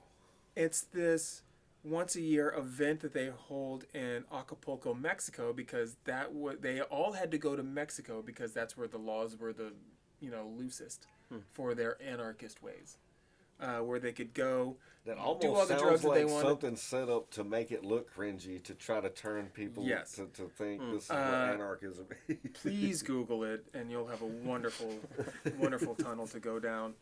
And so they set up this thing, and it starts gaining popularity. And then like Ron Paul is doing it every year and speaking, and it becomes this whole event. And then murder happens because that's what happens when there's no rules. Like, well, in Mexico, they find out you're down there because fucking around. Turns out one of the guys, and one of the main guys in the documentary was like one of the reasons why one of the ways they were able to make money when they were all living in Mexico was they started selling pot and stuff like that, and the cartel was like, we are beyond pot. We are on cocaine and heroin. Well, the whole Have thing fun is- with that. You guys can. Well, you're safe. We won't fuck with you. But then one of them started dealing coke. So immediately the cartel was like, nope, fuck you. Like, y'all you're are done. You're done. And they took him out. I'm surprised. And they then didn't let 'em everyone is just sell like weed. freaking out. And then the Anarchapulco event every year had to like change because the guys like that were helping run it were having like they started needing to like implement rules. And so we had to pause it and we were like, oh, you had to put rules in because In Anarchapulco? you know, and one of the guys was like, I always hate when people tell me I can't do that or like I'm not allowed to do that, and like that's what happens with life, man. Yeah. Like, And I that's think, what it is, because people look at the term yeah, and they're just like anarchy, and I'm like, look at it the doesn't term mean violence. Yeah. anti-archon. Yeah. It does not mean no rules. Yeah, It literally means do not set up an archon above me. yeah, It doesn't mean no leader. It means if I decide, you know, I tell people all the time, you look at a tribe, yeah, right? The chief isn't necessarily going out to hunt because he's usually kind of old and he's past that. yeah, Well, you have a natural competition that goes on with the youth to see who's the best hunter. It's not to oust others, it's because that's how you get better and that's how Yeah. you feed the tribe. So when it's time to go on a hunt, there's nobody telling you, yeah, you need to follow him, except you, because that's how you learned. yeah, You know you're not the best hunter. Yeah. You know that's the best hunter. You know he knows the best place to go. And You if your know- priorities are right, and yeah, your you're just, priorities you are fall right in line. because you are here to take care of yourself and the tribe, and you understand that one is the same. Yes. Without a tribe, you can't survive, and without you, the tribe can't survive. So, and that is the key point that most people lose before they step into the idea. People have their concept of worth, yeah, self-worth, and social worth down before they look into their concept of politics, and Yeah. it should be the other way around. right. You look into your concept of politics and say, okay, this aligns with my self-worth. And then you have to double down, right. or else you get shamed, or like you get proven wrong. Like, you just have to have an open mind. But the way that this documentary series, like the way these people were, they structured all of this almost like one giant Montessori school. Like, are you familiar with Montessori schools and their lack of structure? It's like an elementary school for kids with no classes. So gotcha. you bring the kids in, and it's like, we don't have classrooms. It's just one big open room, and a child can come here and play this game because it actually teaches them math, and they start to gravitate towards the things that they want to learn, and then Like they eventually daycare. figure it out. Like, it's like that, but like for like kids that almost all the way up to high school, and so we originally put my youngest in it because she had so much ADHD that we were initially thinking like, oh, this would be great for her. Right. So she doesn't have to get so stuck in one place. Right. And then we quickly realized that's the worst thing we could have Right, done it for was- her it's because the she's just opposite, having yeah. meltdowns. She has so many choices. She's overwhelmed all the time, having anxiety and panic attacks during school and disrupting the whole thing. And so what she actually needed was an overwhelming amount of structure. Right. The complete Right. opposite direction. Right. She needs harsh rules Yeah. of like, no, you're going to sit here and we're going to learn this subject, and you are going to have this plan, and you are going to follow this plan, and so she does really well with that. But this Anarchapulco thing, like there was like another event thing called Anarchapulco whatever, like they like changed the name of it like to be competitive, and like so like you're We don't exactly like what y'all are doing, so we're gonna do our yeah, own thing. there are too many rules going on over there, so this one's more free. And it was like there was no structure because they wanted it with no structure and no leader. And these people were going to be speaking at these times, come and go if you want. And then but at the same time, they're saying they hate capitalism and blah blah blah, but they're selling these tickets to these areas with VIP packages. Because that's how they got to make money. And so it's this whole horribly frustrating thing. What they really should have done to make the point of it is had like the dude in the Winnebago that was just cruising by that event, Yeah. going to South America to do whatever the fuck he wanted to do, like cruising Yeah. and be like, oh, that's the actual real Anarchapulco right there. He just That went by. dude, he's just like, yeah. Yeah. What the fuck's going And on then over there there? was- It kind of looks uptight, man. Yeah. I don't know. Fuck it.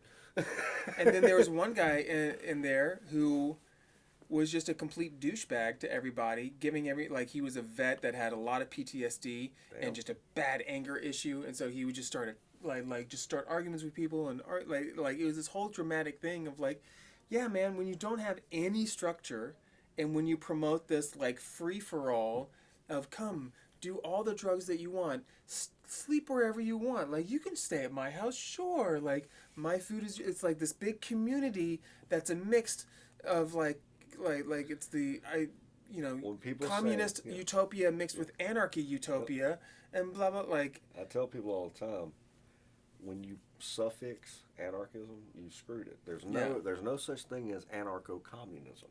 yeah, You cannot start an anarchist commune. exactly. You- But that's the way they. If you're it going was to just call it hilarious. anything, it technically would be called a collective. Yeah.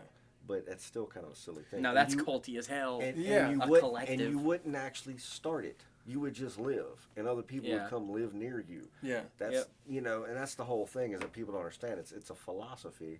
So when you have that whole mindset of, it's like I'm saying, when it turns into just like our political movements in this country where it's the two-sided thing. I used to say it was NFL, then it turned into the WWE. Yeah. Because now it's almost even more personalized than just a team. Mm-hmm. Steven Still said it in For What It's Worth. Hey, stop. Hey, what's that sign? Everybody look what's going down. Yeah. He says, 1,000 people in the street singing songs and they're carrying signs mostly say hooray for our side. Yeah.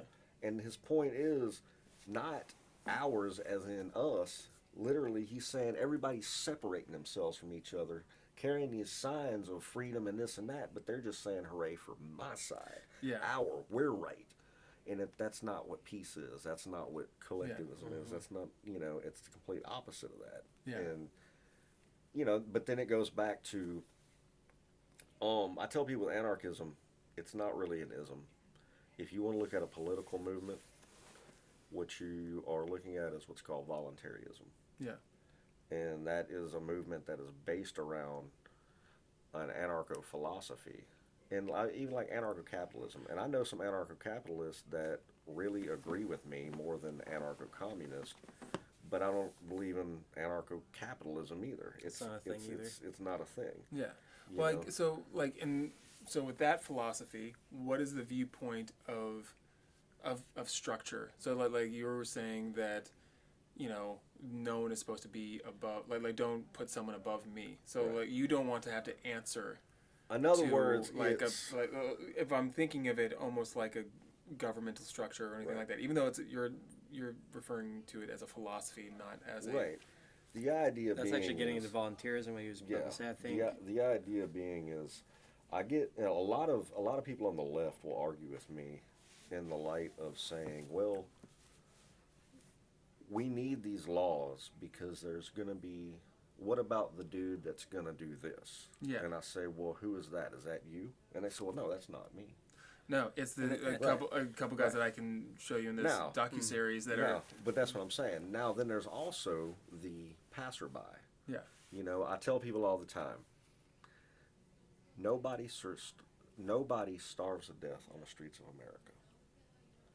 And nobody can tell me that they've seen them, because when they tell me that, I say, well, why didn't you feed them? Mm-hmm. Because that's the attitude coming from a lot of leftists saying, well, no, I'm the giving one. I'm all Yeah. about doing the right thing, but we have to force the people that aren't. And it's like, well, where are all these people that aren't? Yeah. And if we all are willing to do this, that's volunteerism. We don't need somebody. If you're so sure that you know the right way to be and you're going to be that way, why do you need somebody to tell you? You're just telling me that you need somebody to tell the people you don't agree with how to do Yeah. it. If I can tack something onto that, like the other thing, like something we've talked about is like with that idea of like volunteerism, it's if you don't have this figure above, Yeah. it's kind of like even without a police force, it's like we have rules in society. Even without written laws, we have unspoken rules that we just operate under. It's like even though we've never talked about it, you and I have an agreement that we don't hit each other in the face. Yeah. And if we do, that's a clear breach of the unwritten contract that we have. Right. Yeah. And I think, for the most part, social rules work without a man with a gun standing over you. Right. Now, not all rules necessarily. Do you feel a lot of that is just based in a basic moral compass?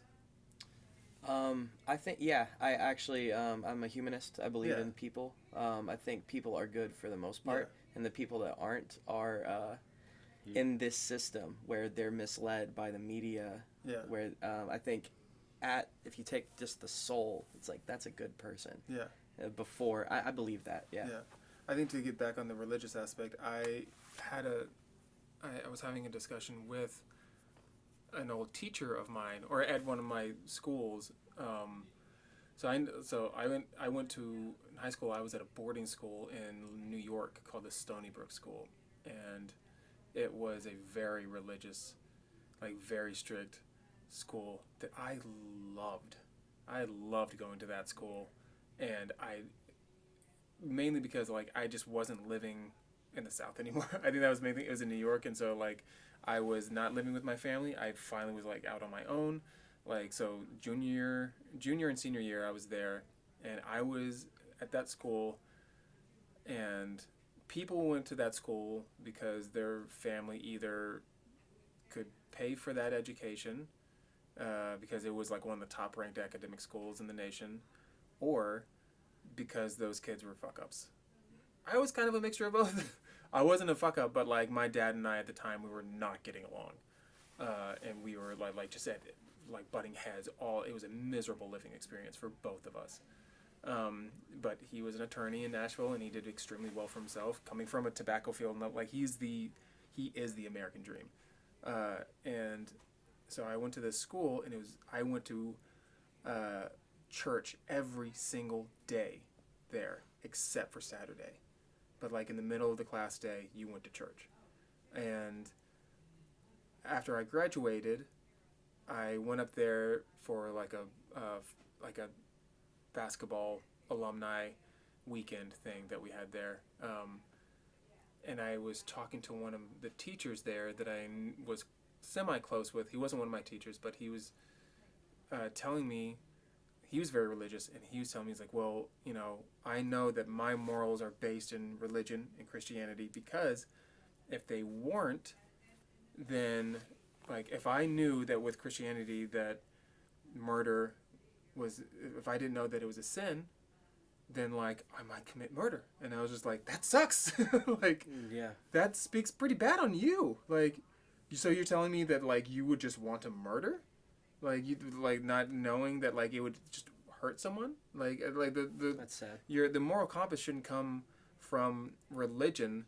Any religion, the reason they call it the golden rule is because you go to any society and you can bring them gold, and it's worth something. They can trade for it. Like everyone knows what gold is. Like you know, like That's interesting. Actually, that's worth a lot. Like it's so the golden rule being something that has value in every society on Earth, and that is basically don't be a dick. Like, yeah. You know, like do unto others as you would have them do unto you. All the whole thing. So unless you're a sadist. Yeah. So like, or a masochist. If you don't want to be murdered, don't murder. Like it's just very simple that you kind of innately have growing up if you, like had any sort of decent upbringing. Like I feel the bar is pretty damn low. Yeah. To understand that, right? So, in terms of volunteerism, in terms of anarchy, not anarchism, because I know you never. you have a spot let me walk around this landmine. Yeah. But I feel like it would be. It's like. I feel it would be idealism to think that just living by the golden rule would be enough. Everyone should. Right. Not everyone will. Right. It's the same thing with like Montessori school for my daughter. That way of like I know some families and I have some friends that have their kids in Montessori schools all the way up through high school, and they end up going to college, and they're brilliant kids and they're wonderful and they had a great experience, but that obviously is not for everyone. I would not have done well with that. Right. You know, my daughter sure as hell didn't do well. She needs a plan.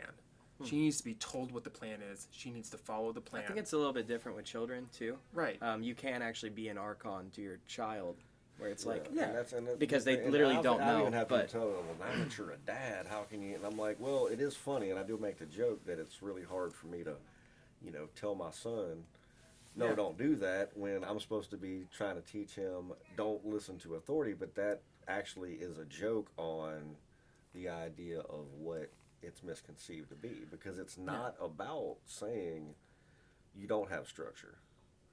It's literally saying you are not going to allow somebody else to set up the structure for you if you don't Right. agree with it. And like you mentioned Now, the bad but eggs as a that child, don't play by a the child- rules, right? Yeah. Right. A It's child like- has to be taught. That's kind of like the volunteer aspect. Is like if I see someone hurting someone else, that's one bad egg out of a dozen. So 11 of us are going to go kick his ass. Right. Yeah. And it's kind of But- like some policing and going that on actually- without. But here's the and thing, that though. actually is a natural democracy. But are you Yeah. then the anarch to the guy that you're kicking his ass? Well, that's the thing is, what it is saying is, you have natural law. Right. Like Which there's turns into always that, I right. feel there's always philosophically Right. there's always something And the some idea sort of authority. being is Sure. when Yeah. you get into the idea of like saying volunteerism, it can't be laid over everything, just like nothing else can. You can't. Yeah. A constitutional republic, which is what we are, can't just be laid out like that. Same with democracy. I mean, the idea of democracy is, two wolves and a sheep deciding what's for dinner. Yeah. I've pissed off several people telling them the purest form of democracy is a lynching, Yeah. because that's the fucking truth. That's A kind lynch- of that's interesting. it I've never is. heard that. It is, because you Is literally- everyone like you yeah, well, literally have a the mob majority is rules democracy. and But that- has yeah. determined what is going on. but and that's also why like we have the electoral colleges, because we can't have Yeah. mob rule. we can't have pure democracy. But a lot of people on the left don't think electoral college is they think it's evil. They think it's wrong. and they It don't certainly needs to understand be more balanced. I I would think it agree with needs to that. be reworked for I mean, sure. I personally think but- the whole election system is fucked as Yeah, it is. yeah. but, Yeah. but I'm not feel even like- sure my vote means shit right, anymore. But it's Like, the idea. I mean, not so much in Nashville. We like Nashville and Memphis are like the two tiny blue dots in the state of Tennessee. Everywhere else is like so deep red. yeah. but And Memphis is blue too. I mean, it doesn't surprise. Oh, I yeah. guess Yeah. that makes sense. I didn't know that. Not to sound like I'm supporting one side or the other, but Yeah. look at the filthiest cities, and that's where your blue ones are. Yeah. That's, I mean, no shit. Interesting fun fact, Alice.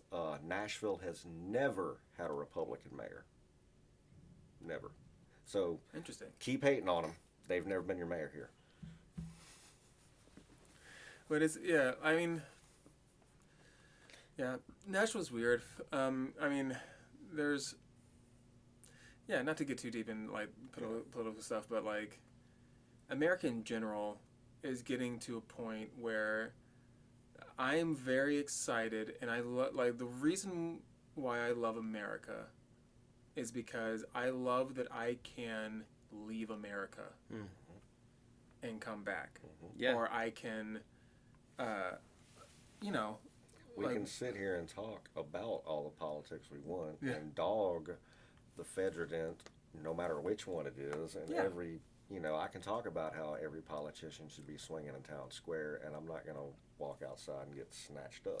Yeah, I love that I can own properties in Tennessee, rent them out, and go to a different country and live and live somewhere on a visa, and then like when that visa runs out, just go to a different place and live on a visa Yeah. and just kind of hop around and then come back. It's a to beautiful America. thing. Like it's a wonderful, wonderful thing because there are, yeah, like there's just being in the South. There's things that like my wife and my kids and I are just like, man, like this, fuck this place, like that really frustrate us, and we want to, go live in the Pacific Northwest at some point. But at the same time, like, I mean, you stay there long enough, you Yeah, probably run like- into the same kind of thing. yeah, so like, but it's everywhere we go. Like, we're gonna run into issues. Like, even in Italy, we like our dream is to live in Italy for a while. But like Italy, just they say like the person that just got elected there, they're saying is the most, like so far right leaning that is the Their new most. prime minister. Yeah, like saying that she's the most far right leaning leader in Italy since Mussolini. I know some very conservative people that are Italian, Yeah. and they're so thrilled to have her there. Yeah? Yeah. I honestly don't know much about her. I've only seen the but, articles I mean, about how she and that's the like she's thing being is, compared to But Mussolini, but I'm like you want to talk about a country like that's still a with big factions? there's got to be Yeah. still a big distance between her and Mussolini though. Yeah, I it is feel. the media You know, saying that. you're like, So Yeah, because I mean, people toss around fascism, and they forget that Mussolini actually like had the fascism- fascist party. Fascism was a real party he started. Yep. It Right. wasn't just, oh, you're fat. No, he literally was like, this is how the fuck you run a people. Yeah. And this is the way we're going to do it. And people, they're like, yeah. And I'm like, y'all don't really understand when y'all toss that word around that, no. There's certainly things that will, like, again, I detest Donald Trump. Just his personal character, his political character. Like, I didn't like his so much, but certain things that he does, like, certainly absolutely leans fascist in the correct term of fascism, where like. Like that dude wasn't ever going to give up power. Like if he got like he was never going to like if he got elected a second term, if he would have won that election, if he wins the next election, he's not going to stop. What like, I think is funny is almost every federant I can remember from ever since Reagan, every election, no matter if it was a Dem or a Pub, won it. The other side said it was rigged. Yeah, The other side said it was rigged. When it was the end of it, the whole time they were in, Now, granted, this last time around, I have never seen. Bush got hit pretty hard. Yeah. Clinton got hit pretty hard. Mm-hmm. I have never seen anybody get hit the way Trump got hit. And what amuses me about that is he was absolutely adorned. That's how he won, is them dogging on No, him. by the very people who now hate him. What do you mean? Trump won awards left and right he was on the stage at the NAACP getting an award next to Rosa Parks. Trump did massive stuff for the black community way back in the day. Oh, yeah, like that was all pre What I'm politics, saying right? is, Yeah. right. Yeah. And the thing is it's not, and once again, it goes back. I remember seeing this And that's video. right. That's him being a good businessman, right? It's like it's I'm here lit- with Rosa Parks. Well, Yeah. literally, I mean, you could say what you want on that, but what I'm saying is it kind of goes back to this thing. It's like, stop making me defend this dude. It's not a defense. It's what it is I watched this country, or not, I watched so many people that were right alongside going, yeah, fuck them dudes, fuck them dudes, fuck them all, fuck them all, fuck them all. And then this one dude hops in, and they're like, yeah, fuck this dude. And I'm like, yeah, cool, fuck the federal. Yeah. And they're like, but especially him, and all these other ones are good. And I'm like, no, wait, what happened? What happened here, y'all? Wait, what are we doing now? Yeah. Why did y'all start licking boots all of a sudden? Yeah, it's not a thing of like, well, this one was good. Like there's certainly good and bad of every one that's been in office. The one we like, have currently now is obviously a puppet. It's obviously such a, and it's so obvious it's a slap to the American's face. That's why I tell people it's all one and the same. Trump got everybody so pissed off and so yada, yada, yada, and everybody was like, anything to get him out. Yeah, we got anything that could get him out, and now nobody wants to. It goes back to it's easier to fool someone than to convince somebody they've been fooled. Well, I remember back in 2016, it's like, And now it's gotten to the point where they don't even have to trick I will us. say, well, no, I agree to an extent because my issues with Biden are that I think he leans too far into one area, but intent, the difference of intent between the two is so contrasted. Oh, yeah. Where Trump led so much out of vengeance and out of, like, it's like you could see the moment that he was like, fuck you, I'm going to be president and I'm going to make everyone pay. And that was at the, what was that, like, that in that, is it annual or like every 2 years, that big dinner that they have where like they just roast the politicians and presidents? Oh yeah. But when Obama was on there and he started making fun of Trump and like, oh, the Donald, and Yeah, I then remember he's just that. like, he's like, I know you like to make fun of me for this and that, but like but I am one thing that you'll never be, president. And then like everyone erupted in laughter, and it zoomed in on Trump, and he's just fucking sitting there, Gears started turning. Yep. just no expression on his face, Yep. where he, like, it's this moment of like, you just humiliated me in front of everyone in this room on live television. I'm gonna make you pay. And so he led out of this sort of like fuck you mentality. Yeah. So people like that are so extremely narcissist, and I guarantee you he has borderline personality disorder, because he fits every fucking I think fashion of every it. fucking politician Yes, in the fucking Yes. place has a damn but disorder. he wields it with such Well, he wasn't like- a politician. That was their problem. right. So like he didn't They thought that they were gonna have the dude, yeah. and he got in there and was Like like, the other he's a fat boy." politicians will at least pay for the dinner before they fuck you. Like, And Trump will go into it and he's like, no, this is a Tinder date. You know what you signed up for. I'm going to But fucking it anally rape literally- you. You're paying the tab. if you look at outside of, if you take the parties away, Yeah. and you look at each federation up to this point as just a figurehead that was dropped in by the banks, Right. which is pretty much what they were, you can see the pattern, because policy-wise and action-wise, Mhm. Obama was a continuation of Bush. There were some a lot of Almost similarities, yeah. absolutely a continuation of Bush. And people were starting to really get fed up on all these wars. People were really, because we had one of the first wars that we could have that was so televised that everybody saw what the fuck. I remember my dad going, if they would just turn the cameras off and let the military do their job, this would be done. And I'm like, it's not how it works anymore. yeah, Dad, back in the 50s when you were in the Marines, that's how they were doing it, because we were trying That's to win also a war. what helped in the Now- Vietnam War. now, Was yeah. cameras started, Yeah. you know. Now we're trying to keep making money. And that is all of the politicians. Every single one of them have oil interest. Yeah. And it's all about that oil money. And here's the thing. Again, I'm really boring in terms of thinking too deeply and stuff, because there's so much of that like I know if I think about it too hard, I'll go down a rabbit hole and get pissed off. So it's like, as the country progresses, it moves very gradually and very slowly. Like the needle just kind of goes, because if it goes too fast, it's mass chaos, because so many people and I think that's what is happening with this, with the whole. What's happened in the past 10 years is the needle and the pendulum has swung back and forth so hard. Yeah. Because I've sat in the, I don't even say in the center, I'm on the back end of the center. And a lot of people that were extremely on the left for years that really agreed with me. Yeah.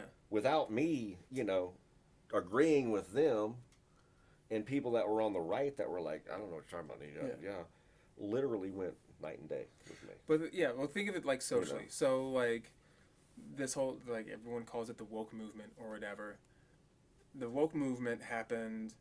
It feels like the term woke has been around and been bugging everyone for the past decade. But it's pretty new, because that happened right after the Me Too movement, and right before that was gay marriage, right? So so gay marriage happened toward the end of Obama's era, not that long ago. Yeah, not long ago. At all. And even now, when you think about it, if a politician comes out and is like, I'm against gay marriage, most people are like, dude, really? Still? Yeah.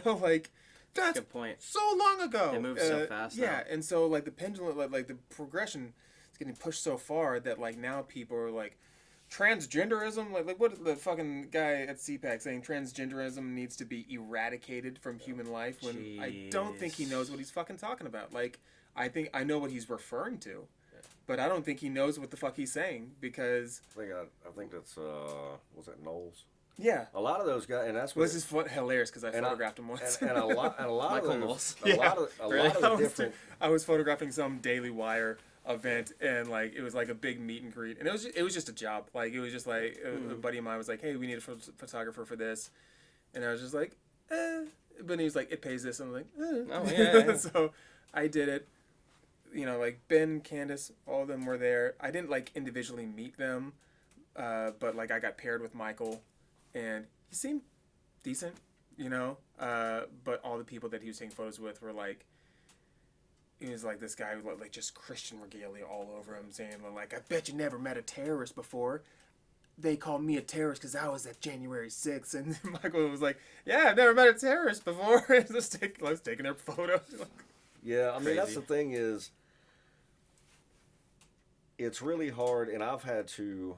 It's funny because in the past 10 years, I've had to literally swap to the watching the other side because for years and years I would listen to what was being said, usually on the left. Yeah.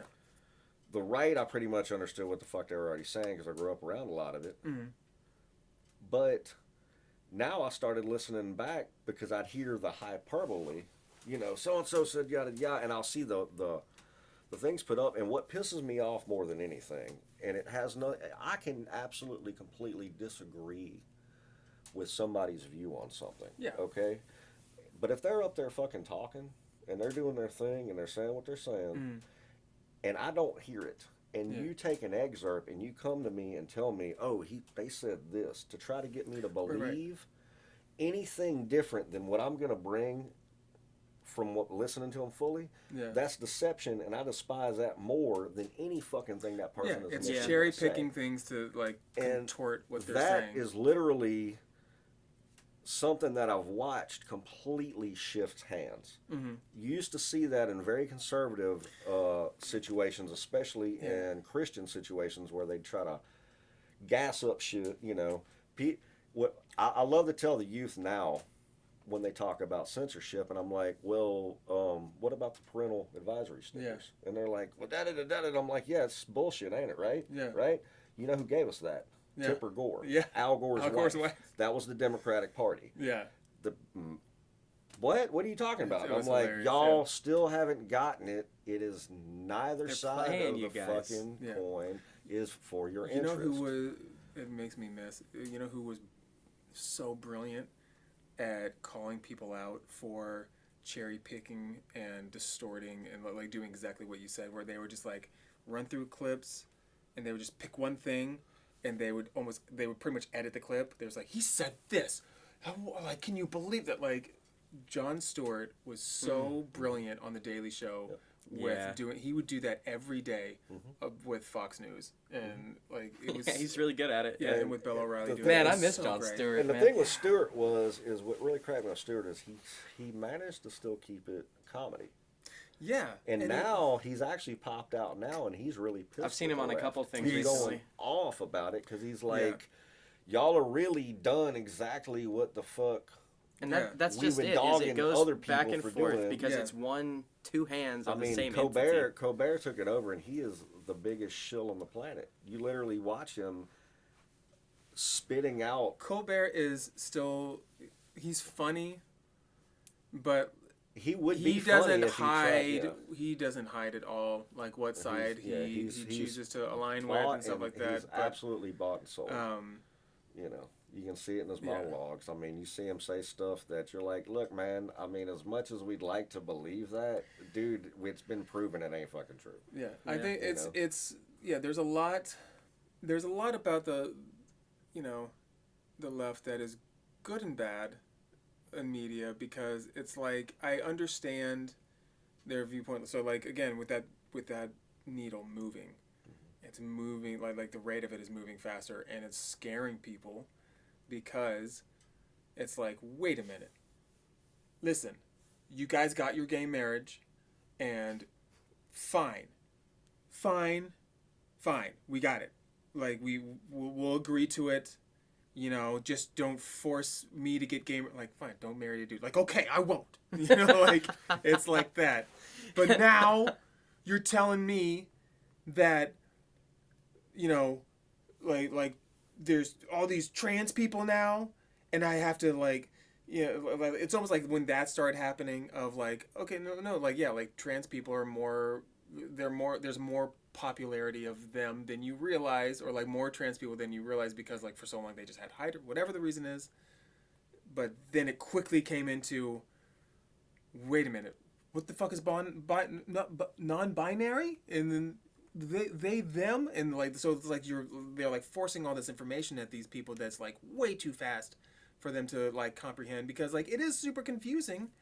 And even like with me, like there's some like yeah, I want to make sure everyone has the right to do whatever they want, and as long as they're not hurting anyone, cool. Like, and Well, that's when it turned into one of the things that really popped a lot of this off was the idea of hate speech and speech being an actual violence. And I'm so sorry, the foundation of why we are even fucking here is the fact that we can say and express whatever the fuck we want.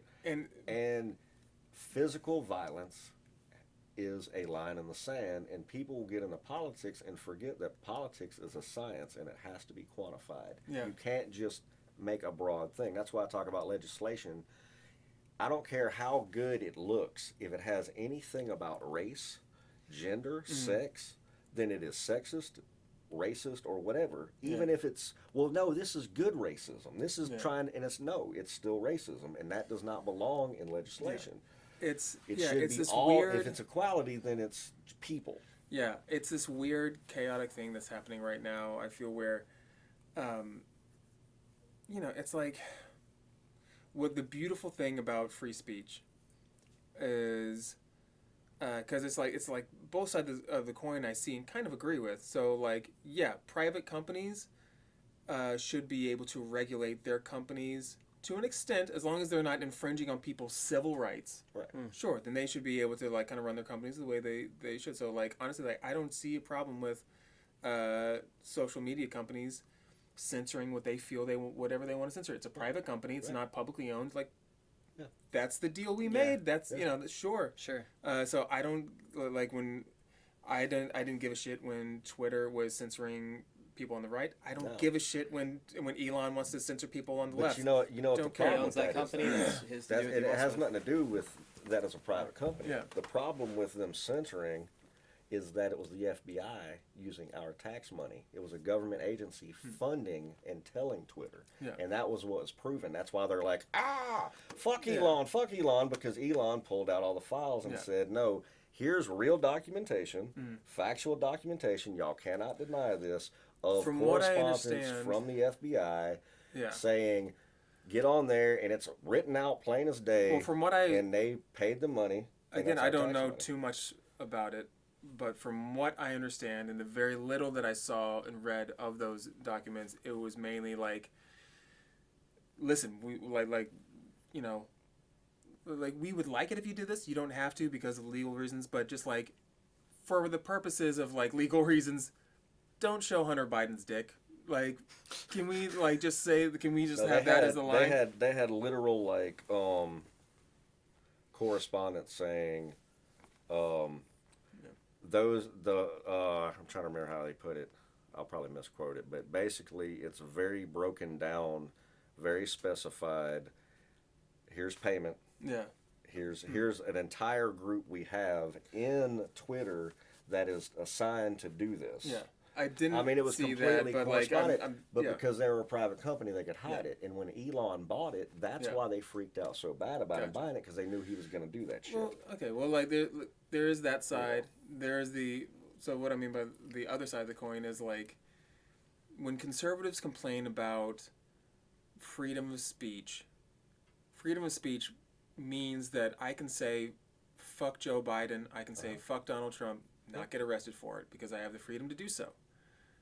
I also have the freedom, and we the population do technically have the freedom it's fucking annoying, I'm sure, for them to say,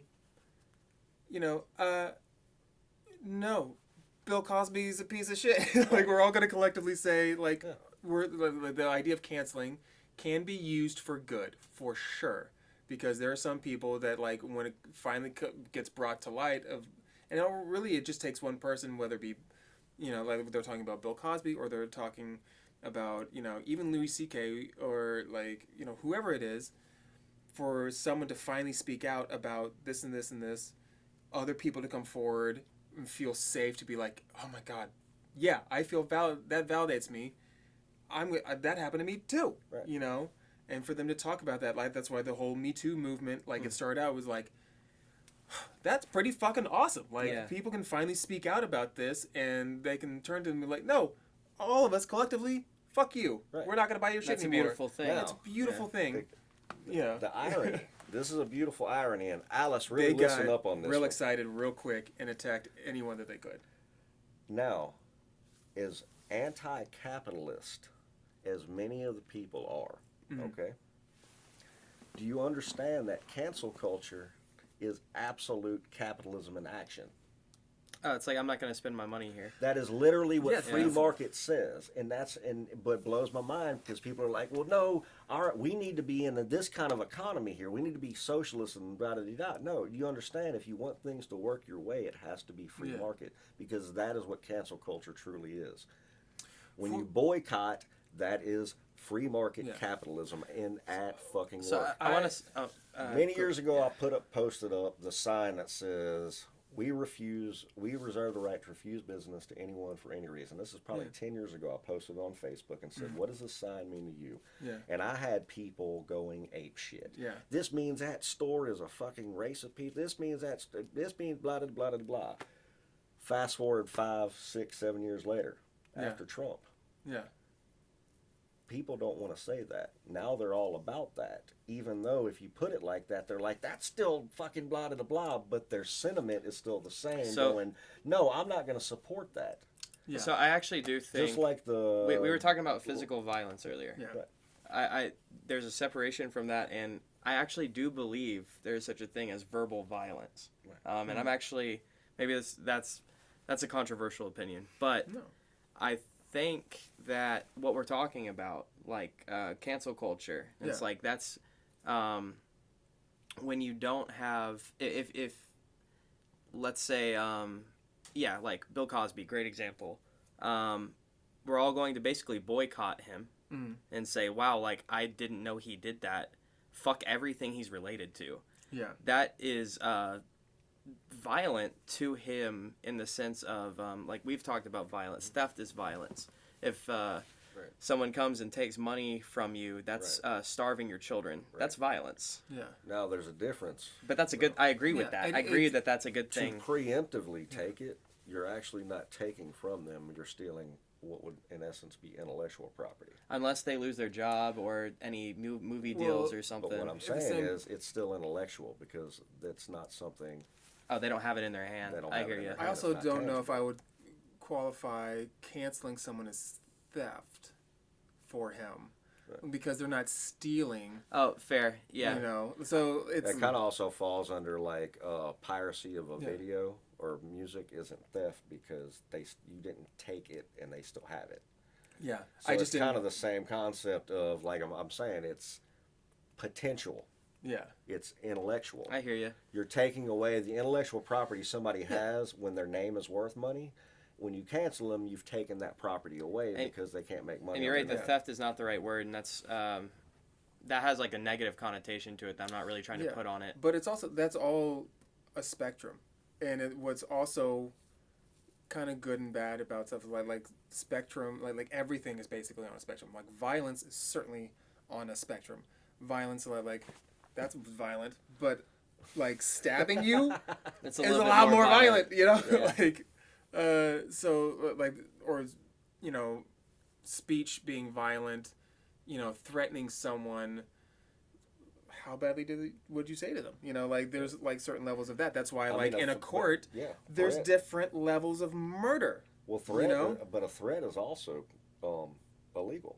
Right. So A it's threat. like, but Now, which since- also kind of to jump back to the presidential thing, I did notice that it used to be when I was coming up, it was illegal to even mention a threat toward the president.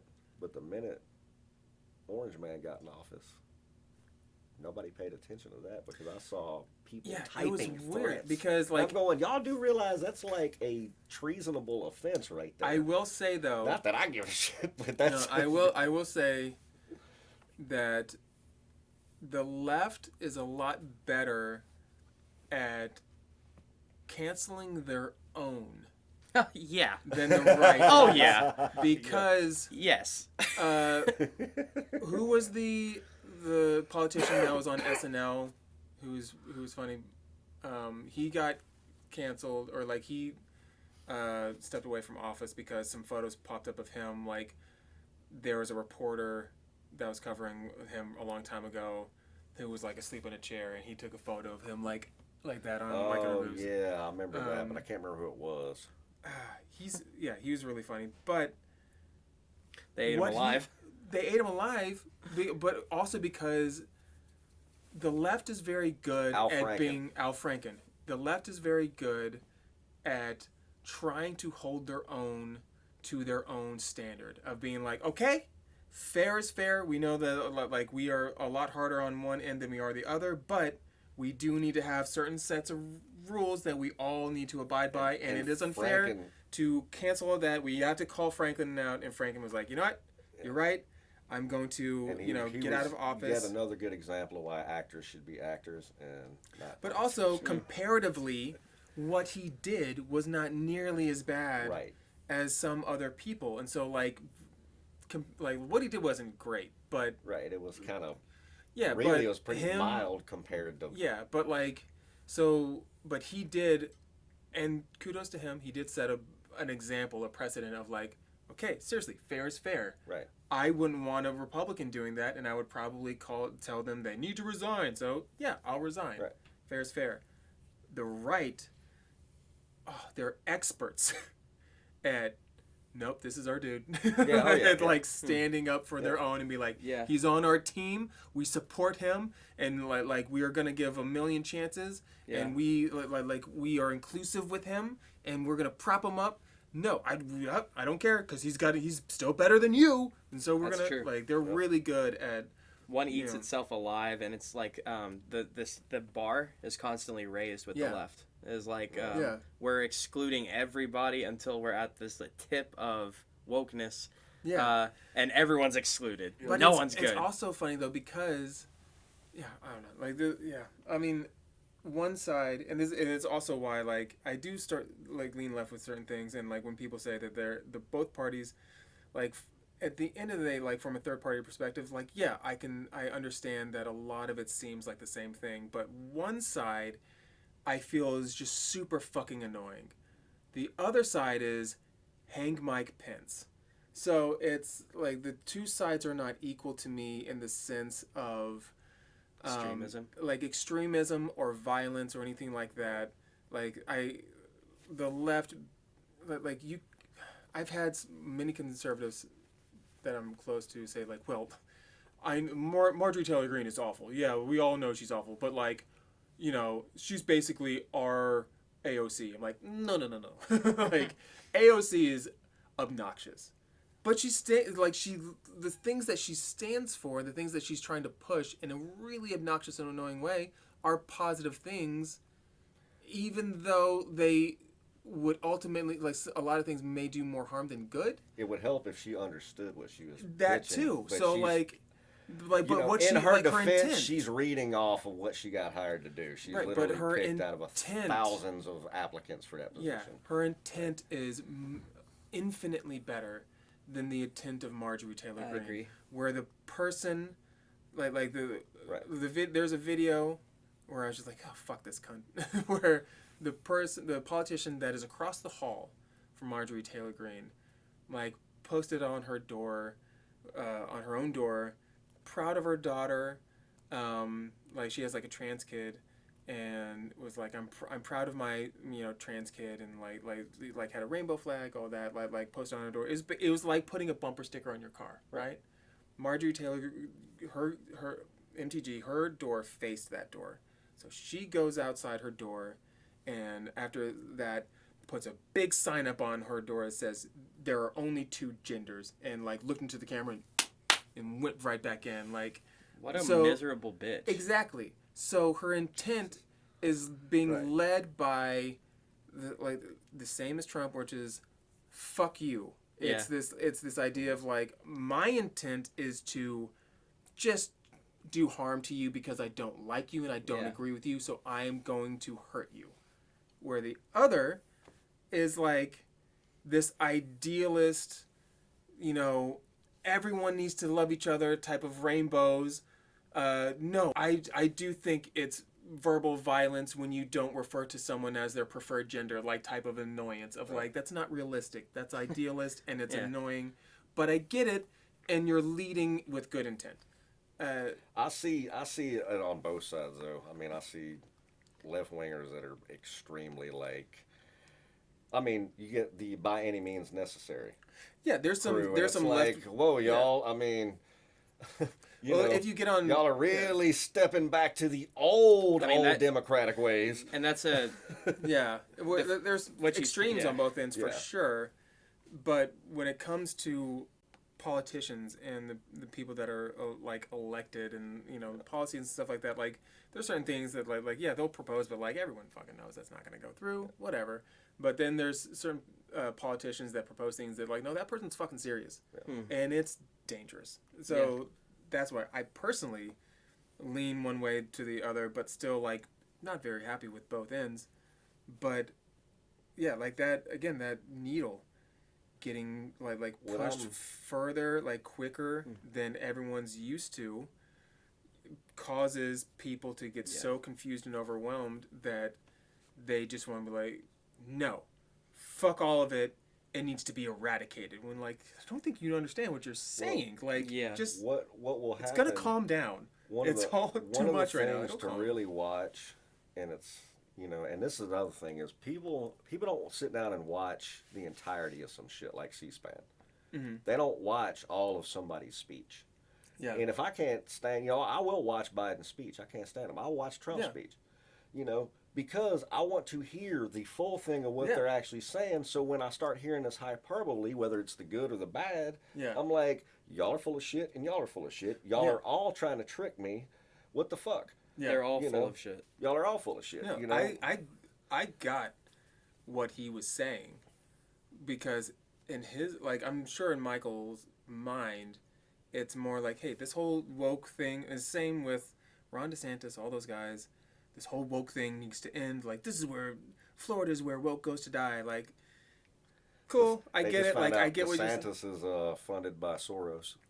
No shit. Yep, he's funded by Soros, and it's a thought now that your vote for DeSantis is actually just a vote to keep Trump out of office, because that's really what they're trying to do. I'm for fucking shit. That just blew my fucking mind. That's wild. No, here's my... But as far as I'm concerned, we saw what happened when we just tried to get somebody out of office. I will say... And it's fucking horrible. With let me put my tinfoil hat on. Because I was thinking about this the other day when I saw Nikki Haley, and there was like some Indian guy and I think a black guy that might be running for president, or that might be running on the Republican end. And they were asking them like, hey, obviously you're going to be running against former President Trump. Why should people vote for you and not him? What's different with your policies than his? And every single one of them will say, oh, not much. I'm so thankful that we had his policies, because his policies did this and this and this for just Republican boners. And so at the end, you're basically left questioning like, oh, then why you're basically looking like, okay, do you want a younger, like Nikki Haley's not that young. She's like, what, 50 something? But do you basically want a younger female version of Trump? Do you want the Indian Trump? Do you want the black Trump? Like all that. Or do you want Ron DeSantis? So in my tinfoil hat mind, oh, you guys aren't serious about running for president. Like, what Trump was really good at, and I don't even want to say him, I want to say his campaign. his campaign moneyballed the shit out of 2016. They went to the states that Hillary wasn't going to. They were trying to get as much as they could out of every little, crook and cranny crevice or whatever, and they won, and like they did it brilliantly, and in my mind, I'm looking at that like, okay, well, what do they have up their sleeve for 2024? And in my mind, it's like, oh, they're playing the numbers game. Just to get the the nominee. So like you're basically, everyone knows that it's Trump versus DeSantis. So if it's Trump versus DeSantis, Nikki Haley, that Indian guy, the black guy, whoever it is, they're not taking points away from Trump. They're taking points away from DeSantis. Yeah. It's the people who are stuck between Trump and DeSantis, not sure what way to go. The problem being with a lot of this is that people aren't looking at policies. They're looking at frat boy up there blabbing away, or they're looking at stuttering fucking, I don't know where the fuck I'm even at right now, fucking Joe. And because we have this WWE bullshit to go back and forth about, nobody pays attention to policies. Yeah. Once again, I ain't trying to defend Trump, but Trump actually legalized fucking pot. He is the one who put in the Farm Act that hemp is now pulled off of fucking federal regulation. Hemp is no longer scheduled. And that had a lot to do with that. Now, wasn't it's Obama I feel like no, I feel like wasn't Clinton it recently? Didn't Biden just because it's not what happened recently? It's not the decision of the president to decide whether it's Schedule 1 or Schedule 2, but wasn't it Biden who was like, we have to get this off of Schedule 1? No, actually, what just happened was, and what I'm talking about, what Trump did, he did with industrial hemp. Okay. All right, which kicked open the market. Yeah. And allowed, we don't have to license the same way to grow CBD anymore. Gotcha. It pulled it completely out of that. Now THC is still in there. What just happened is the goddamn DA just popped up and said, oh, by the way, y'all, THC is all the same to us and it's still fucking illegal. So remember y'all's Delta 8 and Delta 10 y'all are loving to fuck with? That shit's still illegal. Yeah. And that's what people, they don't realize this is the balancing act that happens between the parties. You have a Republican side that's very conservative, and they want to be like, that's the reason pot ain't going to be legal here. Because the Republicans, we don't want weed legal, but they're about the money. It blows my mind. The other way around is the Democrats are cool with giving us whatever fucking bullshit laws because they don't give a shit about it. Yeah. They just want to suck all the fucking tax money and distribute it. They want bigger government. Republicans want smaller government, but Republicans don't want no government. They want a small enough for their elitistness. Isn't it funny that this should be the issue that they both completely fucking agree on? Mm-hmm. There's gonna like every state that legalizes marijuana gets shitloads of taxes, and it funds the state like. It saved Colorado. Yep. Colorado is now like one of these states that everyone's trying to get to, and they're getting tons of taxes out of the sale of it. And when they first did it in Cali, the growers out there voluntarily brought in tax money because it wasn't being taxed yet, and they said, "We're going to show y'all. Here's fucking millions." Yeah, and the Republican end. First off, I always thought that it would be a Republican president that would finally push for the complete legalization of pot. Right. But it still blows my mind that they are still the ones holding it back. So they're holding I it back looked up what you were state-wise. talking about, and it looks like hemp is still federally regulated.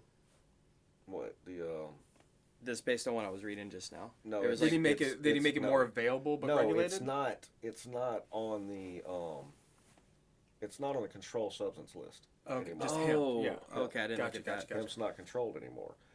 But THC is. And they just reminded everybody that because that's the thing is the great thing about money grubbing Republicans is they're worried about their money and they're worried about you keeping your money. Yeah. So they ain't worried about what the fuck you doing. They don't want to get into your business unless it's fucking with their business. What's funny as well is from what I understand, states that do have legalized marijuana, all of the dispensaries are mainly coming from like one or two distributors owned by like corporations that are Republican. That who's John Boehner, the guy like the Republican speaker that always cried. I met Like I as met- soon as he I met was cops that always own- that yeah. have- the cop that came and checked that did a burglary report at mine told me Yeah. he's got a fucking hemp farm yeah, like in his family. John Boehner was this Republican House Speaker during Obama, fought with Obama all the time, highly against, like he was against gay marriage, he was against legalizing THC, like against pot, all that stuff. The moment he steps down and retires, like it's like the moment all of his stocks that he bought were medical marijuana stocks, and he opened up his own medical like he just instantly went there because that's like Colorado made it legal, or like all these states are. And he's like, okay, like. Yeah. Well, that kind of goes back to the idea of, I mean, there's politicians that are literally that's their job to be in that party, Did you see the fucking and them as a text person might be between different. all the Fox News talking heads Uh-uh. during the so this huge deposition that's happening between the company, I forgot the name, the company that ran all the voting machines Yeah. against Fox News. They're suing them for billions of dollars. Suing Like, Fox with a or B. Fox is suing them? They're suing Fox. Okay. Because when during the election, when Fox was basically spread it, like saying the election was fraudulent, that it was stolen, and it was these Dominion voting Yeah. machines. It's the Dominion company. Like Dominion was like, that's slander. Like we are gonna sue the shit out of That's you. funny. So they sued them, and with that deposition, all these text messages between like Tucker Carlson, Hannity, Laura Ingraham, like all between each other, has been released to the public, Oh, and shit. it's fucking hilarious I gotta check they're this out. like sitting there talking to each other. Who was the Trump's attorney that came on yeah. all their shows? I think he's locked Cindy up now. Powell, Oh no, that's the lady. Oh yeah. They're all trashing her. She's fucking crazy. Why are we having her on? And they're basically talking in these text messages saying, yeah, this is getting more ridiculous by the day. January 6th was horrendous. They're saying, like, yeah, like, how long are we going to keep this up? They're saying, can't wait to stop talking about Trump. I hate him. Can't stand this anymore. Saying stuff like Sidney Powell, like why are they like having?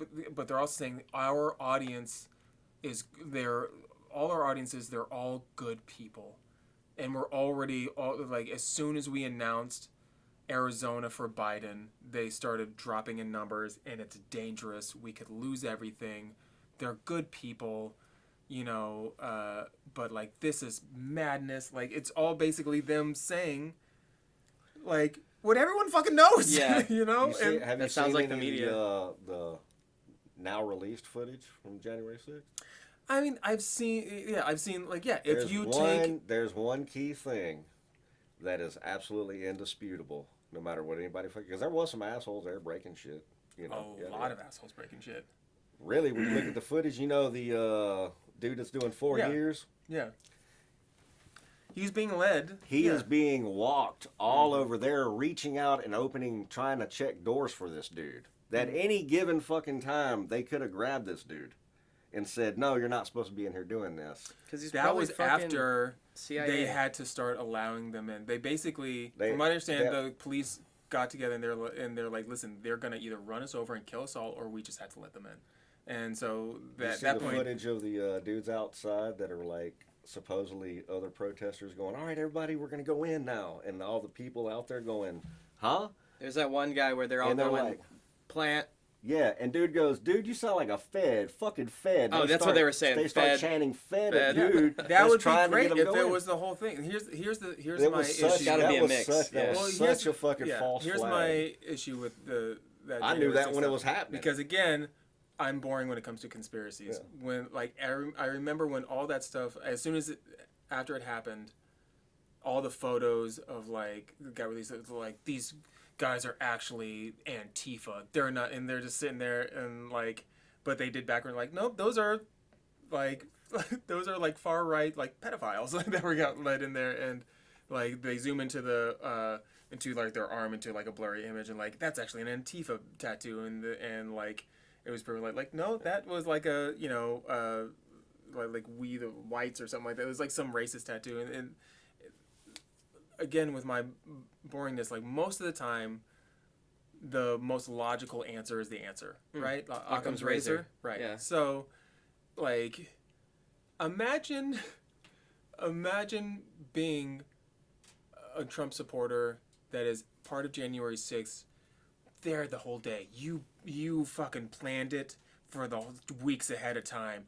Like reading Trump's Twitter, like he said he's gonna hold a rally January 6th. I got my MAGA hat on. I'm from Arkansas, but I'm gonna drive all the way. I'm gonna plan it. I gotta call off work. I'm gonna go there, spend like weeks and weeks planning and preparing, and I get there and I'm like there in the rally, like yeah, I'm here for it. MAGA, make America great, make America great. I'm with my brothers. This is fucking awesome. Gun rights, the whole thing, and then we're marching over there and like yeah, like throwing fucking like cocktails and breaking in and like holy shit, someone just got shot, but we're fucking here and we're gonna overcome. And here's like like we're in the chamber and here's all of Ted Cruz's papers like saying what he's like, this is fucking cool, and like I'm there and here for you, President Trump, and going back out, and then the next day you see yourself on the on the fucking news. Look at this Antifa pussy. It's just like what? Like, oh well, man, it's also goes back to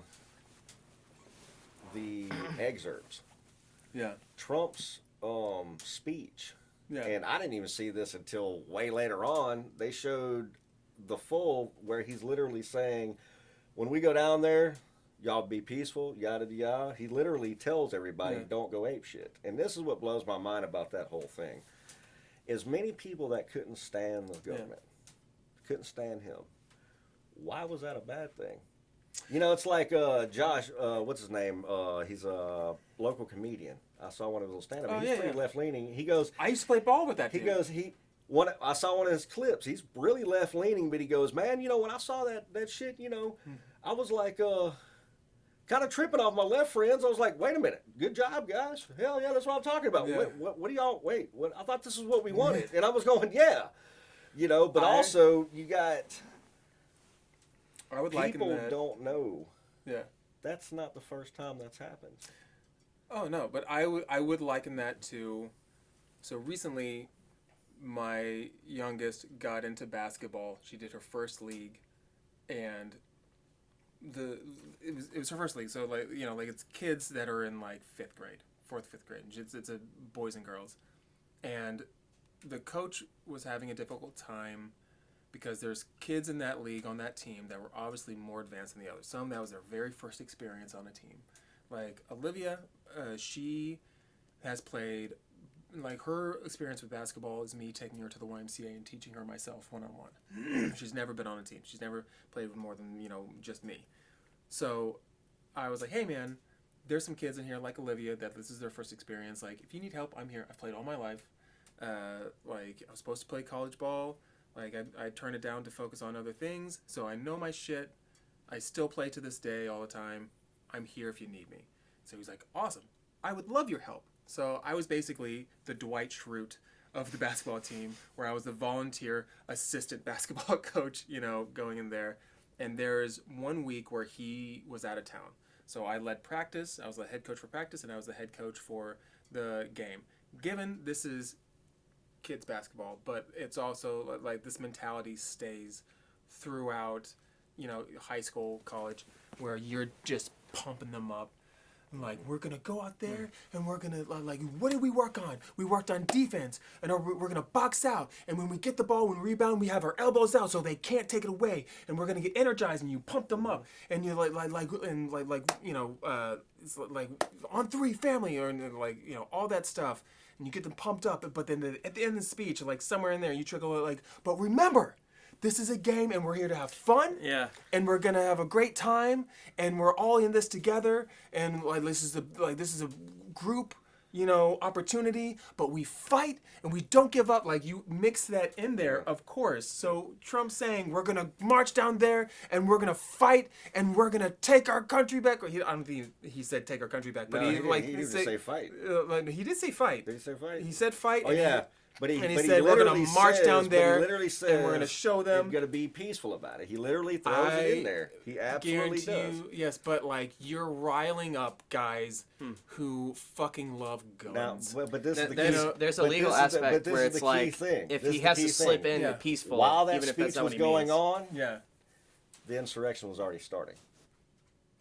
He was in the middle of speaking when it started because They were already led- on the steps, like Yeah, he like was- lighting torches and shit They, when he they was were still al- at his they thing. were already being let in. That's what people understand. They did not break into the Capitol. They were let in. Some were let in. Yes. They were let in. There was And parts here's- of the Capitol that they broke into where a chick got shot Yeah. by Which Secret sucks. Service agent. But like, what do you expect? Yeah. Like, I mean, that's a whole thing. I- here's the thing. If you, a close friend of mine was like, he tried to use the talking point with me of like, dude, if you look at most of all of the footage, it just looks like a tour. I'm like, yeah, if you take away all the footage of the violence. Right. Well, I mean, If you and take that's what they're away saying. all like if the Well, and I think Black that's Lives Matter I protests. think the point they're trying to make is that what they did is they took only the footage of people going crazy and plastered that to where it looked like it was actually way because more it than was significantly more important. Well, And when I you- would say when you look at like a comparison ratio Yeah. of destruction. Nobody mentioned the courthouse in Portland that literally got burned to shit. I will. No, I do I mean, understand burned that to because shit. they And you're developed talking that somebody whole that gives little a flying mini fuck about city, it. Yeah, the I mean, little yeah. mini And- city in Portland. And so, it's one side of the other thing. But what I'm talking about is the idea of an insurrection into the Capitol. Mm-hmm. All right. It blows my mind that all of a sudden everybody was offended by this, like it has never happened. This happened with veterans, old veterans who weren't getting their pension. Mm-hmm. Went into our Capitol years and years and years ago and sat in that motherfucker and said, "We're not moving until we what get our shit." presidency was that? I What can't remember administration? who it was. This was probably fucking the 50s or the 60s or some shit. I would say in Also- recent modern history, because that's also a one of different the generation. number one things Yeah. that everybody forgets, and I'll probably get backlash for this, which was the key changer that put the fucking laws in that make half of the fucking protests people are having obsolete. Yeah. Because they're fighting over fucking laws that don't exist. Yeah. Because they already had rights by the Civil Rights Act when millions of people marched on the fucking Capitol. Yeah. They just didn't have to go in. But do you think they weren't going to go in? Are you talking about during The Million Man like March? Martin Yeah. Luther King? They Yeah. marched to the fucking It wasn't violent, was it? That's actually part of Dr. King's stuff. Is right. it's not violent. Right. But when they got up there, that's what I'm saying. It Well- was still a march on the Capitol. Yeah. So Do you think I know what you're saying, and what I'm like if my it hadn't have counterpoint. changed? Yeah. Because it changed. Yeah. They marched up there like, oh shit, they mean something. Do Yeah. you think if they'd have said, well, yeah, all y'all men's motherfuckers, sorry, fuck y'all, we're not going to do this, it would have had to push to that point. I think so. Like, protests are there to. I don't like protests. People have the right to protest, Right. because they have a right to make their voices heard. Right. It's part of free speech. And grievance right? to the government. Right. So they have a right to say, we don't agree with this. You obviously don't have the right to force action, Right. you know? So Well- that's the difference between like a 1,000-man march or like even like when think Trump about got this, elected our and they did the Constitution- Women's March and it was the largest, they said it was the largest protest in history. All the women's marches that happened after that, and they wore the pussy hats and all that. That versus they call it an insurrection because they were making attempts to forcibly cause action of overturning the election and having Right. they were trying to go Now- in there and forcibly remove Mike Pence from ratifying the election, or not ratifying, or like certifying election, and having they brought out fucking gallows. So it's a thing where the Black Panthers did the same thing to courthouse steps with rifles in California in the 60s. yeah, and I remember They and stood out there and said, y'all aren't going to pass this law saying we can't have guns. and again, like, It's it all boils down to yes, who which was is why controlling how it was. when people think of the black, like at least when I think of the Black Panthers, like correct me if I'm wrong, the image of the Black Panthers doesn't evoke images of peace, and it doesn't evoke images of like it's not the same as MLK, right? It's almost like Right. the opposite of what Right. MLK was trying to teach. Exactly. But I what mean, I'm so- talking about is just other occurrences in history Right. that didn't get this same type of hype. This has hype And this because literally was, in comparison, very low grade. They didn't burn it down. They didn't really tear too much shit up. They made a mess of a few places in there. They did tear some shit up. Yeah. They did throw their own shit on the walls. Yeah, and They did shit on Pelosi's desk. Funny. yeah, oh, But it's gross. But here's the thing. Like, the reason why this has such importance is because that has something like this, as extreme as it was, has not happened in modern recent history, to where it was being televised in real time, Right. blasted in our faces. but that's what I'm saying. So was- you can say that the media had a hand in it, but I don't see any other way around them not having a hand in it Well, what when I'm that is saying is- hasn't happening changed. when something's so important But they didn't show everything. and the everything. It's like saying that your example of Portland, right? So Portland got crazy. Yeah. Was oh, it yeah. Seattle or Portland that like had its own little mini city? I think it was That was- Portland. yeah, that where it was- they called it Seattle, but Chad? then, Yeah. Yeah. Yeah. So They had Oh, people the epic shot dude? dead. yeah, I it's mean, awesome. it was super silly. crazy. Super silly. But I guarantee you in there were some guys who were legitimate about it and probably wanted to run things in a decent way and that weren't shown. So Yeah. the idea being Right. with January 6th, yeah, at some point the cops, and they said this in court, and they said this in interviews, like, yeah, at some point we had to basically be like, there's no other way around this. We have to let them in or there will be more deaths. Because they were like Well, that's if kind of what they're- they did in the Chad zone. but- Was they said we have to let them yeah, have so- this space, and there was buku Oh, violence. In yeah, there yeah, for a it was while. Rape City. But what happened with January 6th? Yes, if you take away all the footage of the violence and just show people being led through, Well, I'm not saying take and away saying- the footage of the violence. I'm saying or show both sides, everything. but even yeah, sure, show the entirety of Trump everything, talking. but Show the dude out there peaceful- saying everybody go in. the show the the cops ones letting of the them guys in. just walking around like with the first off with the fucking Confederate flag Have you watched inside any the of Capitol, oversight? like one, Yeah. fuck that guy and fuck everyone who supports that guy. Him walking around there, like it could have a video of him just like the Confederate oh, flag. cool.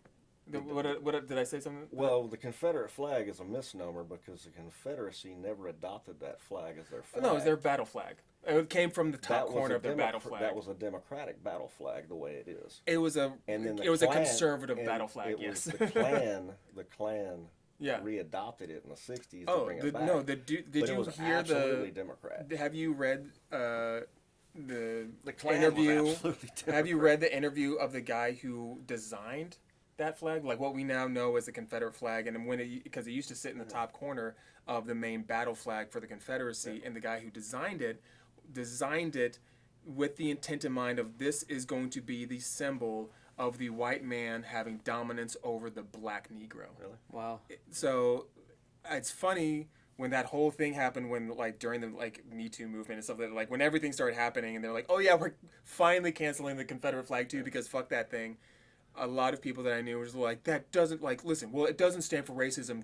You know, I don't hold it for any racist intent. I'm like, oh, I know you don't, but the dude who invented it sure does. So it's like someone saying like, hey, I'm German and I love history, so this Nazi flag doesn't mean anything. Well, the people who invented that flag had completely a different interpretation of it. That's So really, January really, 6th, if you show everything, sounds great. Show everything.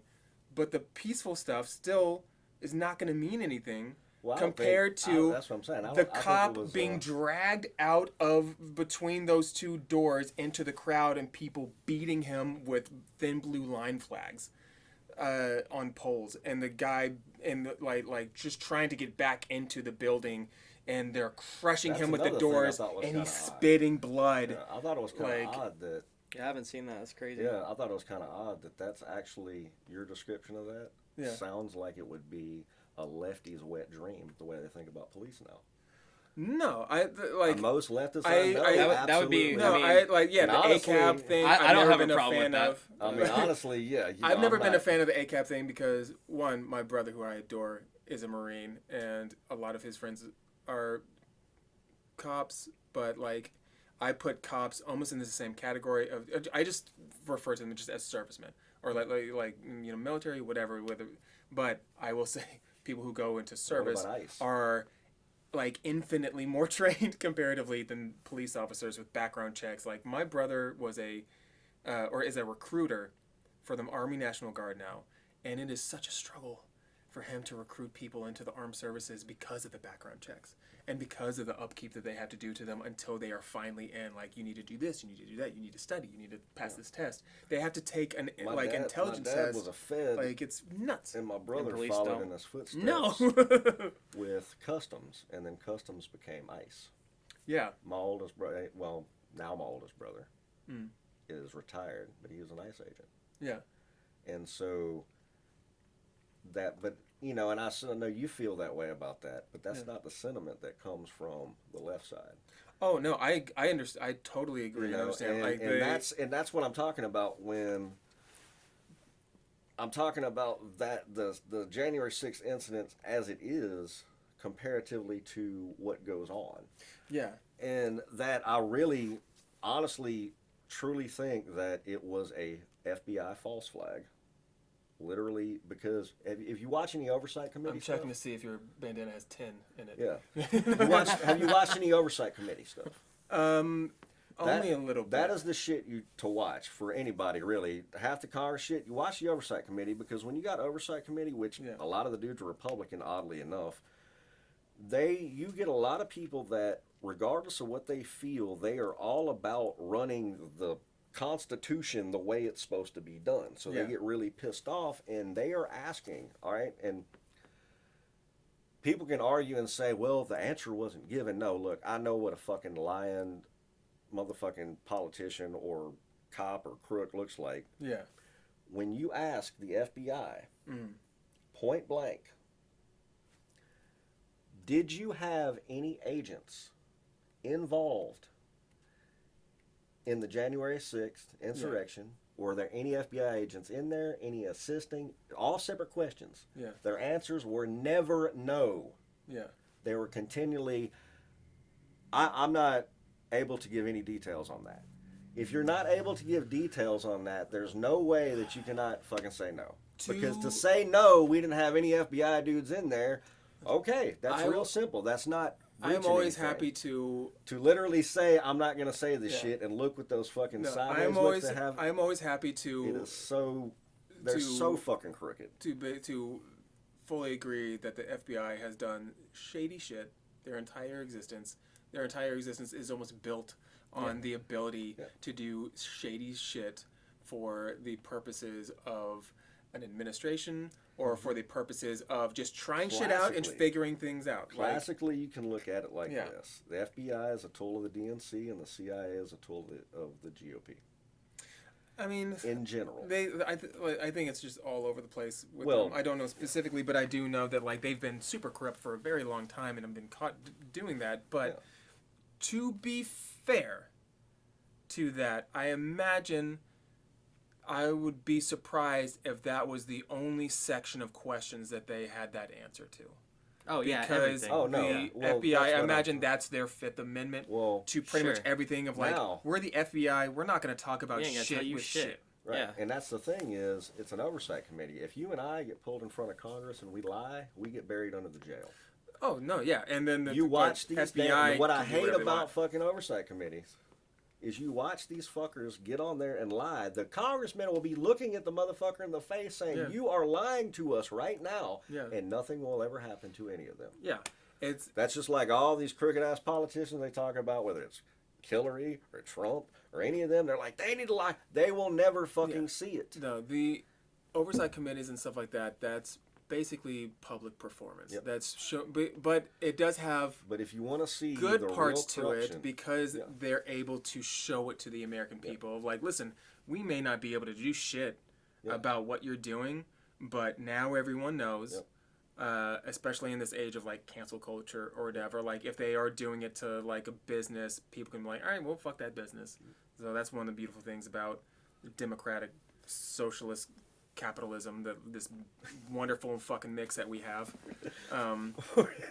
constitutional republic socialist Yeah, democracy. like, it's just all over the no, but that's what because that's the beauty Fuck off. of why like when they say that America is wonderful because of democracy, like it's not purely it's not purely democracy because there would be mob rule. It's not purely capitalist because then there would only be extreme like a very It'd be few elitist. elitist, Elitist like and- like less than 1%. Yeah. And then everyone would be fucking poor on like And we're almost there, but not all the way. yeah.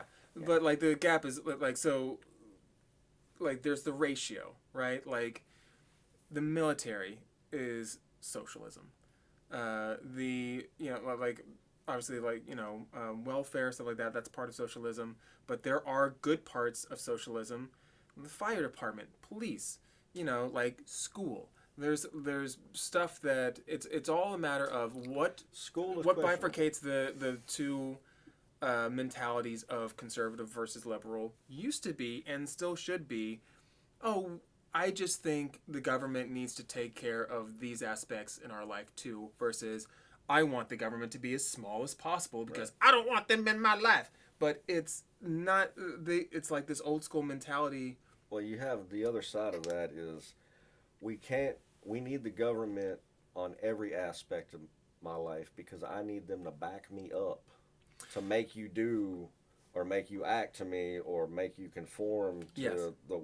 because my world around me is not perfect enough. Well, And that's a real fucking problem. that we Yeah, got. but- if my world's not around me enough, I get triggered by things, or I'm I agree. offended It's by super things. super sensitive, And and I it's think the like, word trigger is just fucking stupid Yeah, now. Because it's the Only idea. one thing on me gets triggered, and that's my finger. No, because here's the thing. Like I talked about this earlier. Like I was heavily bullied when I was little. I've been in abusive relationships. There's one particular relationship that it still affects me every single day because of how traumatic and abusive and gaslighting and all those key words that people like to use these days. Oh yeah. And there are things that I see every day that trigger me, but that's just fucking life. Like Yeah. everyone. The older you get, the more bad experiences you accumulate in life, what you then get reminded of from time to time, because that's like so. Any psychologist will basically, or a therapist will basically tell you that depression is based out of the past. Anxiety is based out of the future, because depression is like, hey, remember that time you fucked up? Or remember that time when that person said this mean thing to you and it really hurt your feelings? And they were just being mean to you and you cried. Or like when like your dad didn't do this, or whatever the case may be. And then anxiety, like it just makes you sad. So in anxiety being the futuristic of like, I don't know what's gonna happen. Like what if this happens? It's like the what ifs, and it's just like gets overwhelming. You start going down a tunnel. So like I don't even know where I was going with this, but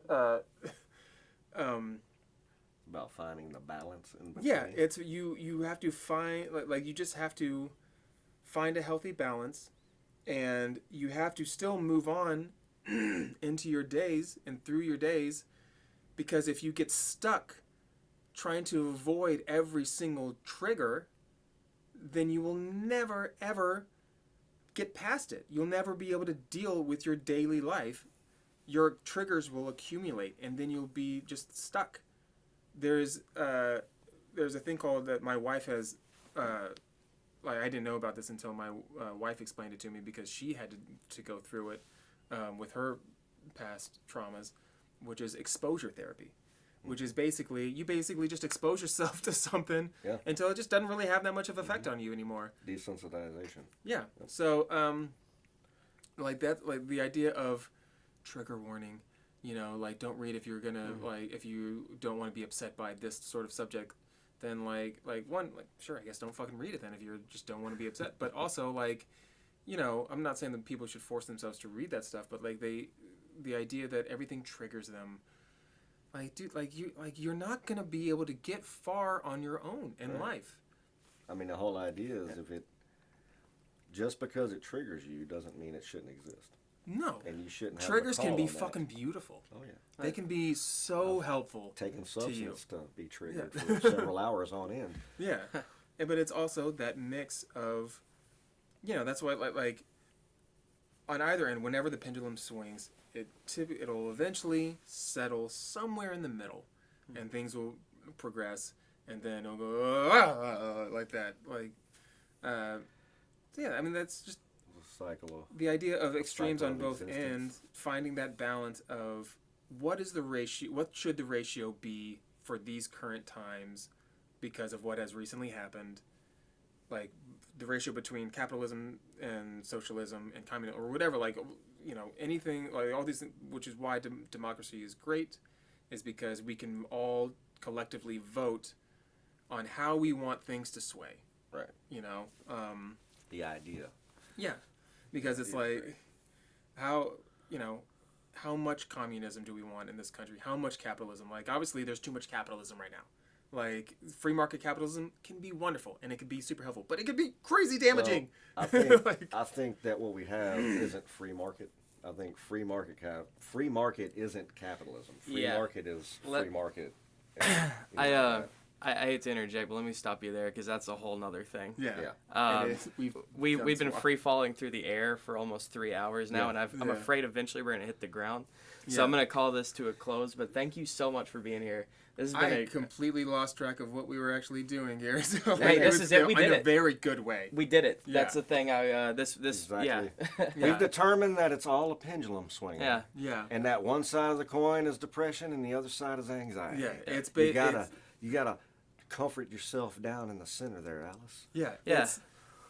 It's golden rule. Don't be a dick. Learn to live in the gray. Yeah. Just move forward. Keep pushing forward. Yeah. Alice, find your own balance, and take everything you hear, including what all of us say, with a grain of salt. Do your own research on things, and arrive at your own conclusions. Don't let anyone arrive at conclusions for you. I think it's a beautiful thing that not a single one of us agrees completely with the other one, but we're all able to crack up and have a conversation. And, even though we're talking about serious stuff, and it's divisive stuff, it's all done with love, and we're trying to arrive at the truth. And it's like, as long as it all comes down to intention, I guess, with that. Yeah, it's having good conversations.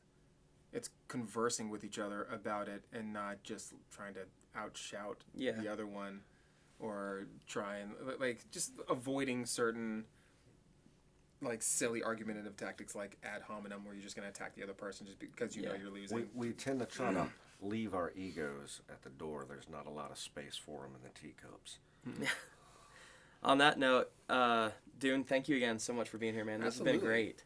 Alice, I will put links to Dune's photography down below. Check it out. Yeah.